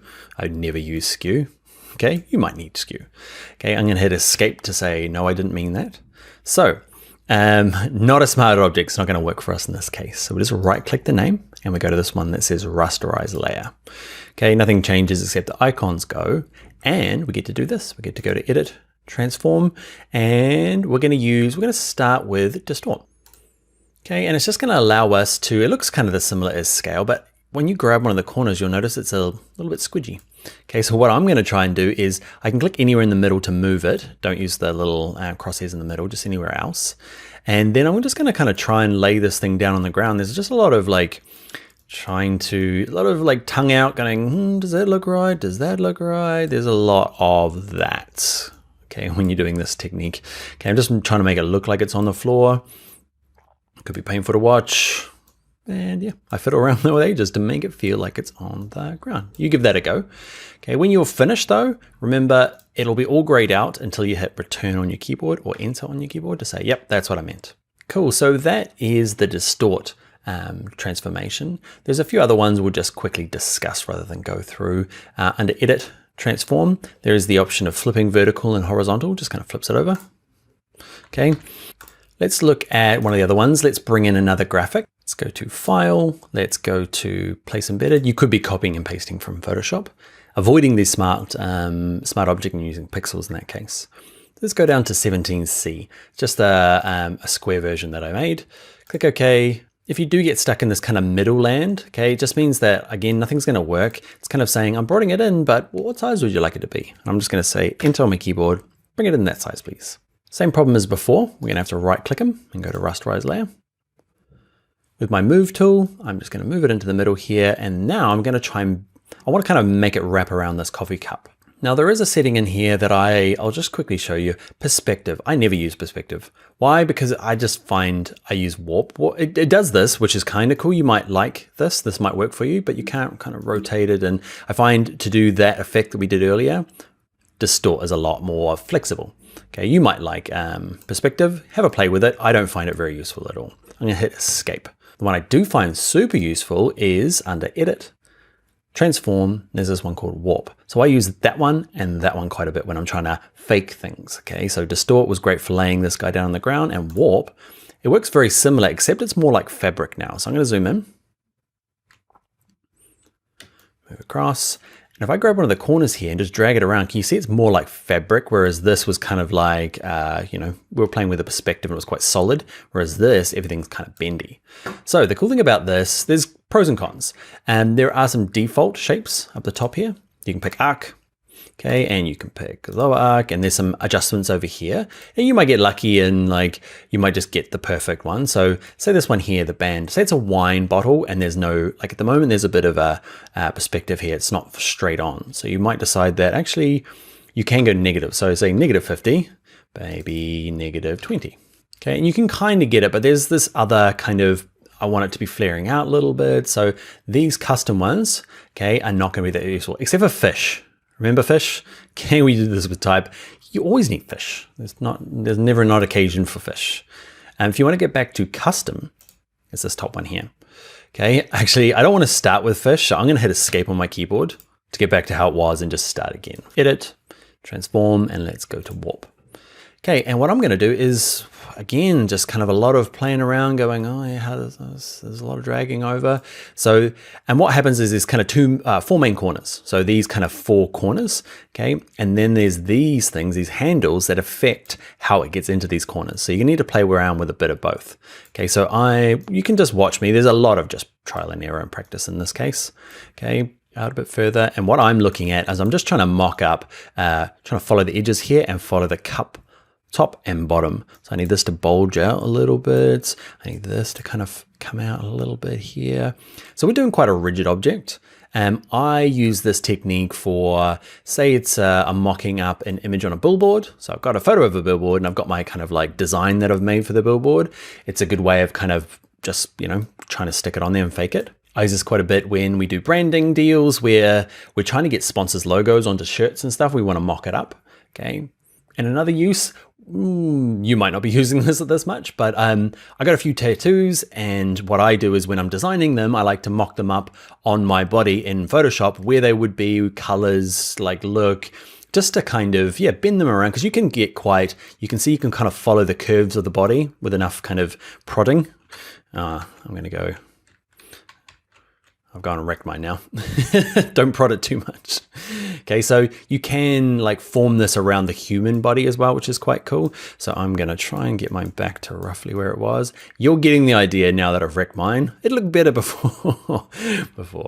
Okay, so I'm gonna jump out now and pause the video and actually make it look half decent like I had it before, and I'll be back. All right, and I'm back, and I spent a bit of time just kind of flaring it out, matching that. How long did it take? Oh, I don't know. I was at it for about 2 or 3 minutes. Okay, trying to get the bulges right. There's no miracle potion for that. But the last thing we'll do before we go is the distorting and the warping is awesome. You need both of them in your toolkit, but I want to get this to interact with the background a little better because it's the same color across and it looks a little fake. So we're going to make it a little less fake by, let's find the right layer. It's this layer here. I turn the eye on and off to work out which layer I'm on. And at the top here, we're going to change the blending mode. We're not going to cover blending modes hardcore now. We're just going to look at switching it from normal to this magical one called multiply. And you can see it just interacts with the background a whole lot better. It's the way that this layer interacts with the things underneath. It's the same with this layer here. If I click on my transform logo and I go into normal and multiply, you can see it just blends with the background. It changes the color a bit, but actually makes it feel a lot more realistic. The cool thing about it is if I click on this, I can move it around. Because it's interacting with the background, you can see it kind of starts looking pretty cool, huh? All right, so that's going to be it for our transforming. Let's jump into the next video where we start looking at photo retouching. All right, I'll see you in the next video. Welcome back everyone. In this video, we're going to look at my favorite tool in Photoshop. It's called the spot healing brush and it's used a lot for retouching. We're going to do a couple of cool things like this. We'll remove some graffiti off the wall. Magic, huh? We're going to remove some blemishes of this man. See his face before, after. We're even going to go as far as removing people completely. Look, what do you mean? There he is. Look, there was a person there and now it's gone. Cool, huh? Let's go learn how to use this fancy tool in Photoshop right now. All right, so let's open up our exercise files, file open, and there's going to be 3 that we're working with, 18A, B, and C. So we'll start with this one here. Now we're going to retouch out some of his blemishes and things. Now I worked as a retoucher for a long time and I don't really like what we do. I love the technology though, so let's look at the technology, not so much the faking life stuff. So what we're going to do, we're going to use this thing called the healing brush. Okay, so the spot healing brush is the top option. So click and hold down, we want this one here. Okay, and in terms of brush size, it will depend on your image. In this particular one, I'm using about 50. Okay, so you can drop this down. I use my brackets there, remember from earlier? Okay, so brackets are really good for changing brush sizes. Doesn't matter if it's the healing brush or just the regular brush tool. So I've got my size at 50 and crank your hardness down to 0. So just drag it down to 0. Just gives a nice even edge. So when you're using it, there's a good way and a bad way. The bad way is just working straight on it. And I want to show you that first because it is pretty magic. Watch this. If I just click, hold my mouse, kind of paint it out. I'm just dragging left and right, let go. Magic, huh? I'm going to go to edit, undo, undo, undo, undo, undo. It just magics away things. I can't believe how cool and amazing it is. Well done, Photoshop. But now you know when people say that person's being photoshopped, man, it's hard to tell. If you're a good retoucher, it's hard to tell. So one of the problems with that is that's called destructive editing. Like I can't go back now. And what ends up happening is, I'm going to paint out another one. And you can just click once on some of these. Okay, depending on how big, you might have to adjust your brush size, but eventually you'll end up with this person that looks like they're quite fake. They look like they're photoshopped, kind of a plastic, weird skin. So what you do is there's an option under here called File Revert. That just gets it back to when I first opened the document, or at least last saved. Okay, so I'll go all the way to the beginning. So the more pro way of using that tool is to create a new layer down here. It's a blank layer, nothing on it. I'm going to call it my retouch layer. And all I need to do is the same tool, but I need to do this one here that says sample all layers. So instead of it's just going to look through to this layer underneath. Okay. And make sure if yours is not, it's set to content aware. It should be by default. It should be set to normal. Just copy what I've got. So now when I do it, same thing happens. Watch, I can kind of paint over these things, paint over, and you can work your way around. Okay. Brush sizes, remember, is square brackets next to your P key, open and close. Okay, you can go through and you can start working it, but after a while, it starts looking a bit fake. Okay. I'm just so good that it's not looking fake. Okay, let's have a look now. Now, that person is, yeah, let's just talk about, let's say it is looking, you know, starting to look a little fake or plasticky. Okay, what you can do is this layer, it's on its own layer, which is the perfect bit. It's what they call non-destructive, okay, because the background is fine. So what I can do is turn it on and off, on and off. It's really good for just seeing your work, okay? Okay, so your handiwork. And the other thing you can do is if it is starting to look a bit fake because you've just been at it for a long time, often with this retouch layer selected, just drag the opacity down a little bit.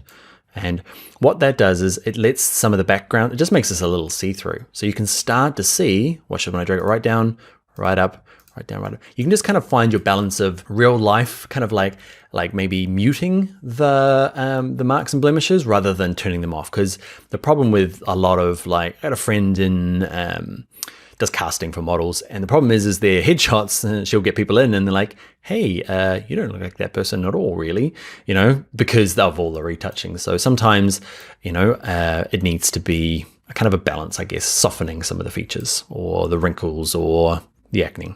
Whatever it is, that's the technique. Make sure it's on its own layer, make sure sample or layers is in there. So let's get away from retouching people and let's look at one of the cool practical uses of, say, something like this. Now we've got our brick wall here and it's got, somebody needs more love, okay? And we want to remove it. Let's say it's just, bad graffiti. That's good graffiti. We all need more love. So same technique here. We're going to make a new layer.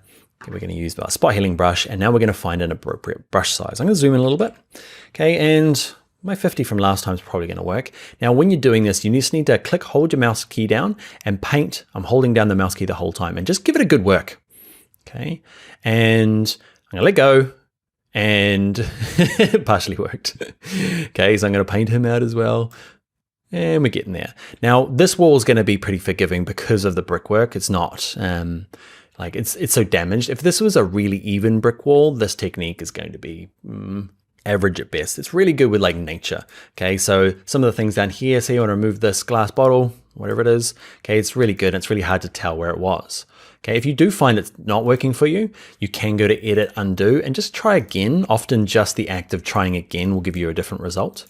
Okay, so you can keep working your way around. Okay, when you're practicing, keep working your way around. You get the sense of kind of how it works. You can see I lost that bit, but it depends, I guess.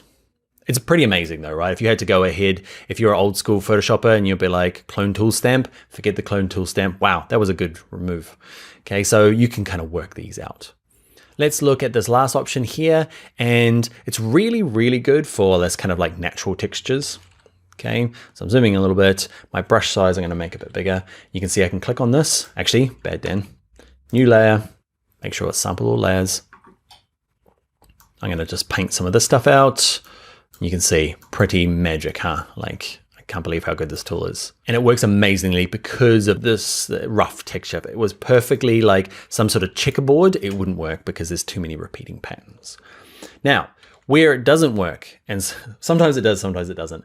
I grabbed this example, assuming that I couldn't mask out this person. I'm like, no way, it'll do badly. But then I went and made a big paintbrush and I painted her out.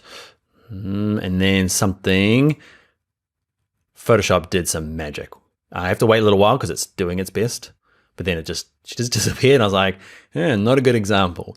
But there will be times where it just doesn't work. You'll try and do it and it will try its best, but it'll look like there's some sort of weird distortion going on in the world. So, and know that it does work really well. It's a great kind of starting point, at least. If it doesn't work perfectly, you can try and touch it up other ways. But I teach this all the time and I'm so impressed. These are new examples and I'm just like, man, how good is that tool? All right, so that's going to be it. Remember, it's on its own layer, so we can non-destructive, we can go back later on. But yeah, that is going to be the end for the spot healing brush in this exercise. We're going to look at the next tutorial where actually it's even more amazing. It's called Content Aware. So we'll do that next in the next video. Hi there, in this video, we're going to look at something called Content Aware Fill. It is my second most favorite tool or feature in all of Photoshop. It allows to do fun things where I've got this extra space over here. This is the original image. I just need to magic up some background and pray presto. Let's look at another couple examples where this one here, actually the original is the smaller version, but the background got invented using Content Aware Scale. A couple more examples. That's the original. I tighten them all together in about 2 seconds using the same tool. Let's look at this last one here. I've got a really terrible format, okay? It's a banner ad or a big letterbox image, okay? And I need all this background in. Magic. The table got bigger, background got bigger. Let's learn how to do this now in Adobe Photoshop. All right, to get started, let's open up all of the 19 series that are in the source files. So there's 19A, B, C, and D. We're going to start with this one here called from Matt Quinn. Okay, this lovely macro photograph of a bee or a wasp, one of them. And the original photograph ends here, but we need it to be longer for, let's say it's when you end up loading up photographs on a double page spread, so like across the middle of a magazine, across 2 pages, there's always this like gap on the edge here because the formats don't match up in terms of sizes. So we just need to make it a bit bigger. Now we could try using the healing brush and clone tool stamp, and there's lots of options, but there's this magical tool. Remember, my second favorite tool in this whole program. So first thing we need to do is just make sure on the right layer, should be already layer 0, bad naming Dan. Then go to our magic tool under edit and go to content aware scale.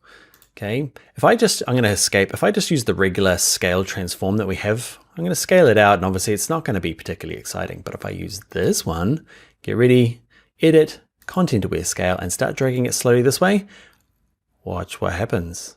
Magic, huh? The background gets bigger, but the bee/wasp and flower stay exactly the same. When you've got it to where you want, hit enter and dance around, because that is a super cool, useful tool to use. Okay, so let's say we're going to use this one here. Okay, now it's not going to work in every instance. If you're like, oh goodness, that is it. That's the only tool I need. Okay, it works. I've picked some images that work particularly well. It works really good when there's an object and some generic background. If this was cropped in really kind of like this, really small like this, it's not going to work very well. Okay, so it doesn't work on all. Give it a test. And we'll look at a few examples now and see how to work it. So this one here, what we need to do for it to work is I need to go to edit and look, content aware scale doesn't work on this image here. So we're in 19B, we're looking at Catherine Hanlon's. So for this to work, we've run into this problem a couple of times. Remember the background, it's got a lock on it. So double click the word background, give it a name. This is Helen's. And what we're going to do is I'm going to zoom out a little bit. Okay, and I need to extend, because I want to make it, say, a Facebook profile, you know, the top of Facebook where you've got the big, it's called like a letterbox kind of format where it's kind of wide. So I'm going to use my crop tool. Originally in this one here, I did that for you. Okay, remember we had it this size. Okay, so we'll do it together this time. So using the crop tool, you can see here, earlier we crop things down, but you can actually crop things out. Okay, so I'm cropping it out so that I've got this extra room here. I'm not going to go too hardcore. Hit return when you've got the crop right. With that same layer selected, edit, content aware scale, and then start dragging. You'll see our flowers somehow stay magically in their position, and the wall gets bigger. Just super cool. Okay, let's hit enter to confirm it. Now you might run into a problem here where crop tool, I'm going to click once, drag it up. So you want to make it bigger because you want to you need some room for text at the top here. The trouble with this one is that it's not going to work particularly well. So it doesn't work in all cases. So watch this. If I start dragging it up, the wall gets bigger, but eventually, can you see the pot's getting bigger? Okay, so there are times where it just doesn't quite work, but I don't know, it's still pretty cool. Who knew what that vase looked like to start with? All right, let's look at some other instances. Let's look at 19C. So we've kind of expanded things out, and that's cool, but you can also, so back to my move tool, make sure, double click this layer. This one here is Annie Spratt. We've got a couple from here, this one and the next one. Okay, and let's say that this placement's here. Well, I guess I want to show you an example where you can go edit, content aware scale. Instead of going out, which is super cool, watch this, you can go in. Can you see those bottom guys start moving in? Just magically, and the shadows start distorting. And watch this, I can tighten all these guys together to make a nice kind of a smaller group. Eventually, it's going to start doing weird stuff. Okay, but you know, for slight adjustments like this, man, instead of trying to mask them all out and move them together, this is such a big kind of time saver. Can I shrink them down and spread them out? I can kind of reform this whole kind of composition here really quite easily. Hit return when you're finished. I'm going to grab my move tool. My computer's going to stress out. Okay, move tool. There we go. We've got this kind of like a little bit of distortion there, but you get the idea, right? Now let's look at this last one and get a little bit more hardcore, because there are going to be times where everything looks perfect except for this one little thing. So I'm going to do the same thing here. I'm going to zoom out, use my crop tool, Okay, because I want to do that letterbox again. I want it to be quite big-ish. I use this heaps when I do a lot of HTML banner ads, which are just really weird shapes. You know, that kind of really long, thin leaderboard or banner ad, or that skyscraper that's just really bad format. Okay, so reshaping images this way is perfect. So I've used the crop tool, make sure my name is not background, and I'm going to go to edit, transform.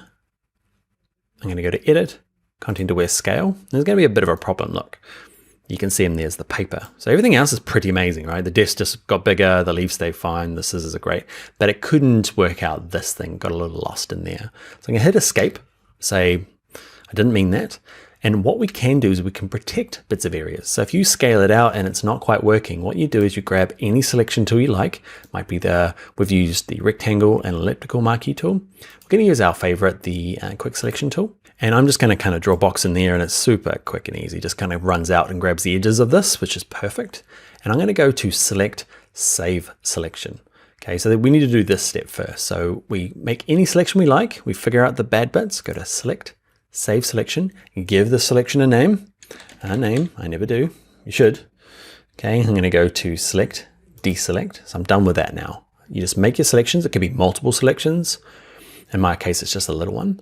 Now, when I go to edit, content aware scale, okay, and there's an option up here that says protect. Drop that down and it says a name. That's the thing I wrote, okay?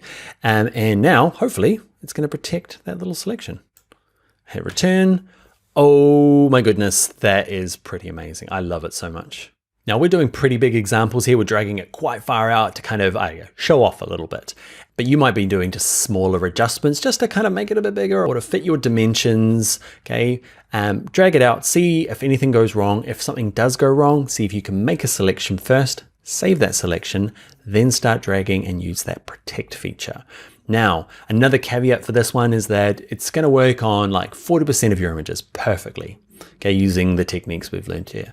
There are some that just don't work. Really kind of confusing backgrounds where maybe it's a crop in really tight of an object or a person. It doesn't work very well. So there are times where it just doesn't work and it's never going to work. But there are times where it's just a lifesaver and half a day's worth of Photoshop work can be fixed with content aware scale. All right, let's get on to one of the last videos where we look at exporting for all the different kinds of formats, web, social, print. All right, I'll see you over there.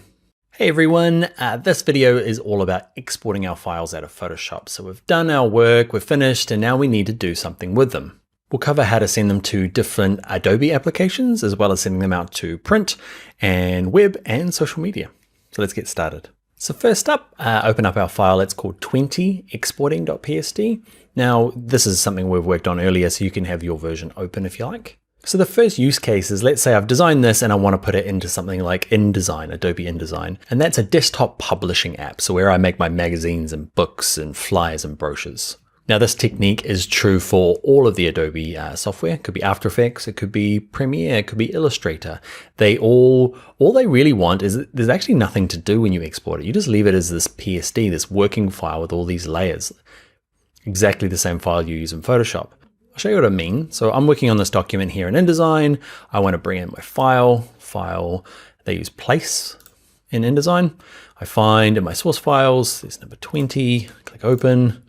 I drag out my file. I want to kind of cover this thing. Great, move it down. Cool, so that's my kind of banner that I've created. And you can see it just comes through, looks great. It'll print fine from InDesign. Okay, so if you need to incorporate a Photoshop document in any other Adobe product, just bring in the PSD. One of the perks for it though is if I go back into Photoshop, and in here, and I need to make some amends. So let's say this flower here, I just kind of move it around. I decide that needs to be a bit higher, a bit there. The background, okay, I need to change. I'm gonna go to adjustments. There's an invert adjustment, okay, and it's just flip the colors around. All I need to do is file, save, jump back into InDesign. And in here, nothing really happens except here in my links panel, there's a little icon saying modified. Okay, I'm gonna click to update it. You can see I just went and updated. Okay, so it's a really quick and easy way to work within other Adobe products. It's just to use the PSD. And the cool thing is that when you edit the Photoshop document, it flows into other products. Now let's look at another use case where we want to go to print. So let's jump back into Photoshop. So here in Photoshop, I need to send this to a printer, okay? Either my home printer or email it to somebody to get commercially printed. It might be a flyer or a business card. And in this case, because there's text and maybe a logo, we're going to use the PDF format. Okay, so we'll do that one first, and then we'll look at maybe just using a kind of straight up image. So this one here, if I want to send this to the printer file, we use the save as instead of export. Okay, click on save as. There's an option in here. If you click on the word PSD, okay, or Photoshop, find the one that says Photoshop PDF. Okay, I'm going to put mine on my desktop. Okay, desktop even, and give it a name. I'm going to click save, click OK. There's a lot of warning dialogues when we're using this particular save method, because what we want to do is we want to turn this off. With that on, it's basically just a Photoshop file, and the file size is huge. Okay, we don't need that. We're sending it to the printer. We don't need them to have all the Photoshop kind of adjustment layers. We just want it to retain all the image, the transparencies, and any vector that we're working with, like the type. So we've turned that off, and up the top here, just make sure you're on high quality print. Watch, if I go back to high quality print, it turns this back on. So I turn it off, and it's high quality print modified. If you see modified, don't sweat it. All it means is that you turn that off. You click save, and it freaks out and says, hey, normally, I think I've turned my warning off. It says, hey, you sure you want to turn those things off? And you say, yes, I do. Cool. I'm going to close that down now, and let's have a look. No, let's not close it down now. Let's have a look at my desktop. There he is there. There's my PDF. Okay, the cool thing about him is he's a real small file size compared to the original. The original that we opened was about 20 megabytes, and it still retains all the niceness, the good quality. Any type has really crisp edges, so that's a great way of sending stuff to the printer. Let's explore a different exporting use case. This is kind of more simple. Remember we did the retouching earlier, and let's say now I need to send it to somebody to get printed. Okay, it's going to a photo lab to get printed on nice stock. They don't need a PDF. The PDF will work fine. What they'll probably be looking for is a JPEG. And let's look at using a print JPEG. You do it under File, Save As again. And there's lots of options in here for JPEG. What you want is just the standard JPEG, none of these other ones. Click on that. I'm going to stick it on my desktop. I'm going to call this, that's not my desktop. I'm going to call this model. Okay, click Save. And this is where I guess it's quite important. If you're sending this, we've done some retouching. It's a great photograph. We want to keep it as large as we can. Okay, we don't want to kind of drop any quality. Okay, you wouldn't, especially if you want, this is a commercial print. We want to make it look nice, keep the largest file size. Let's click OK. Let's check my desktop now.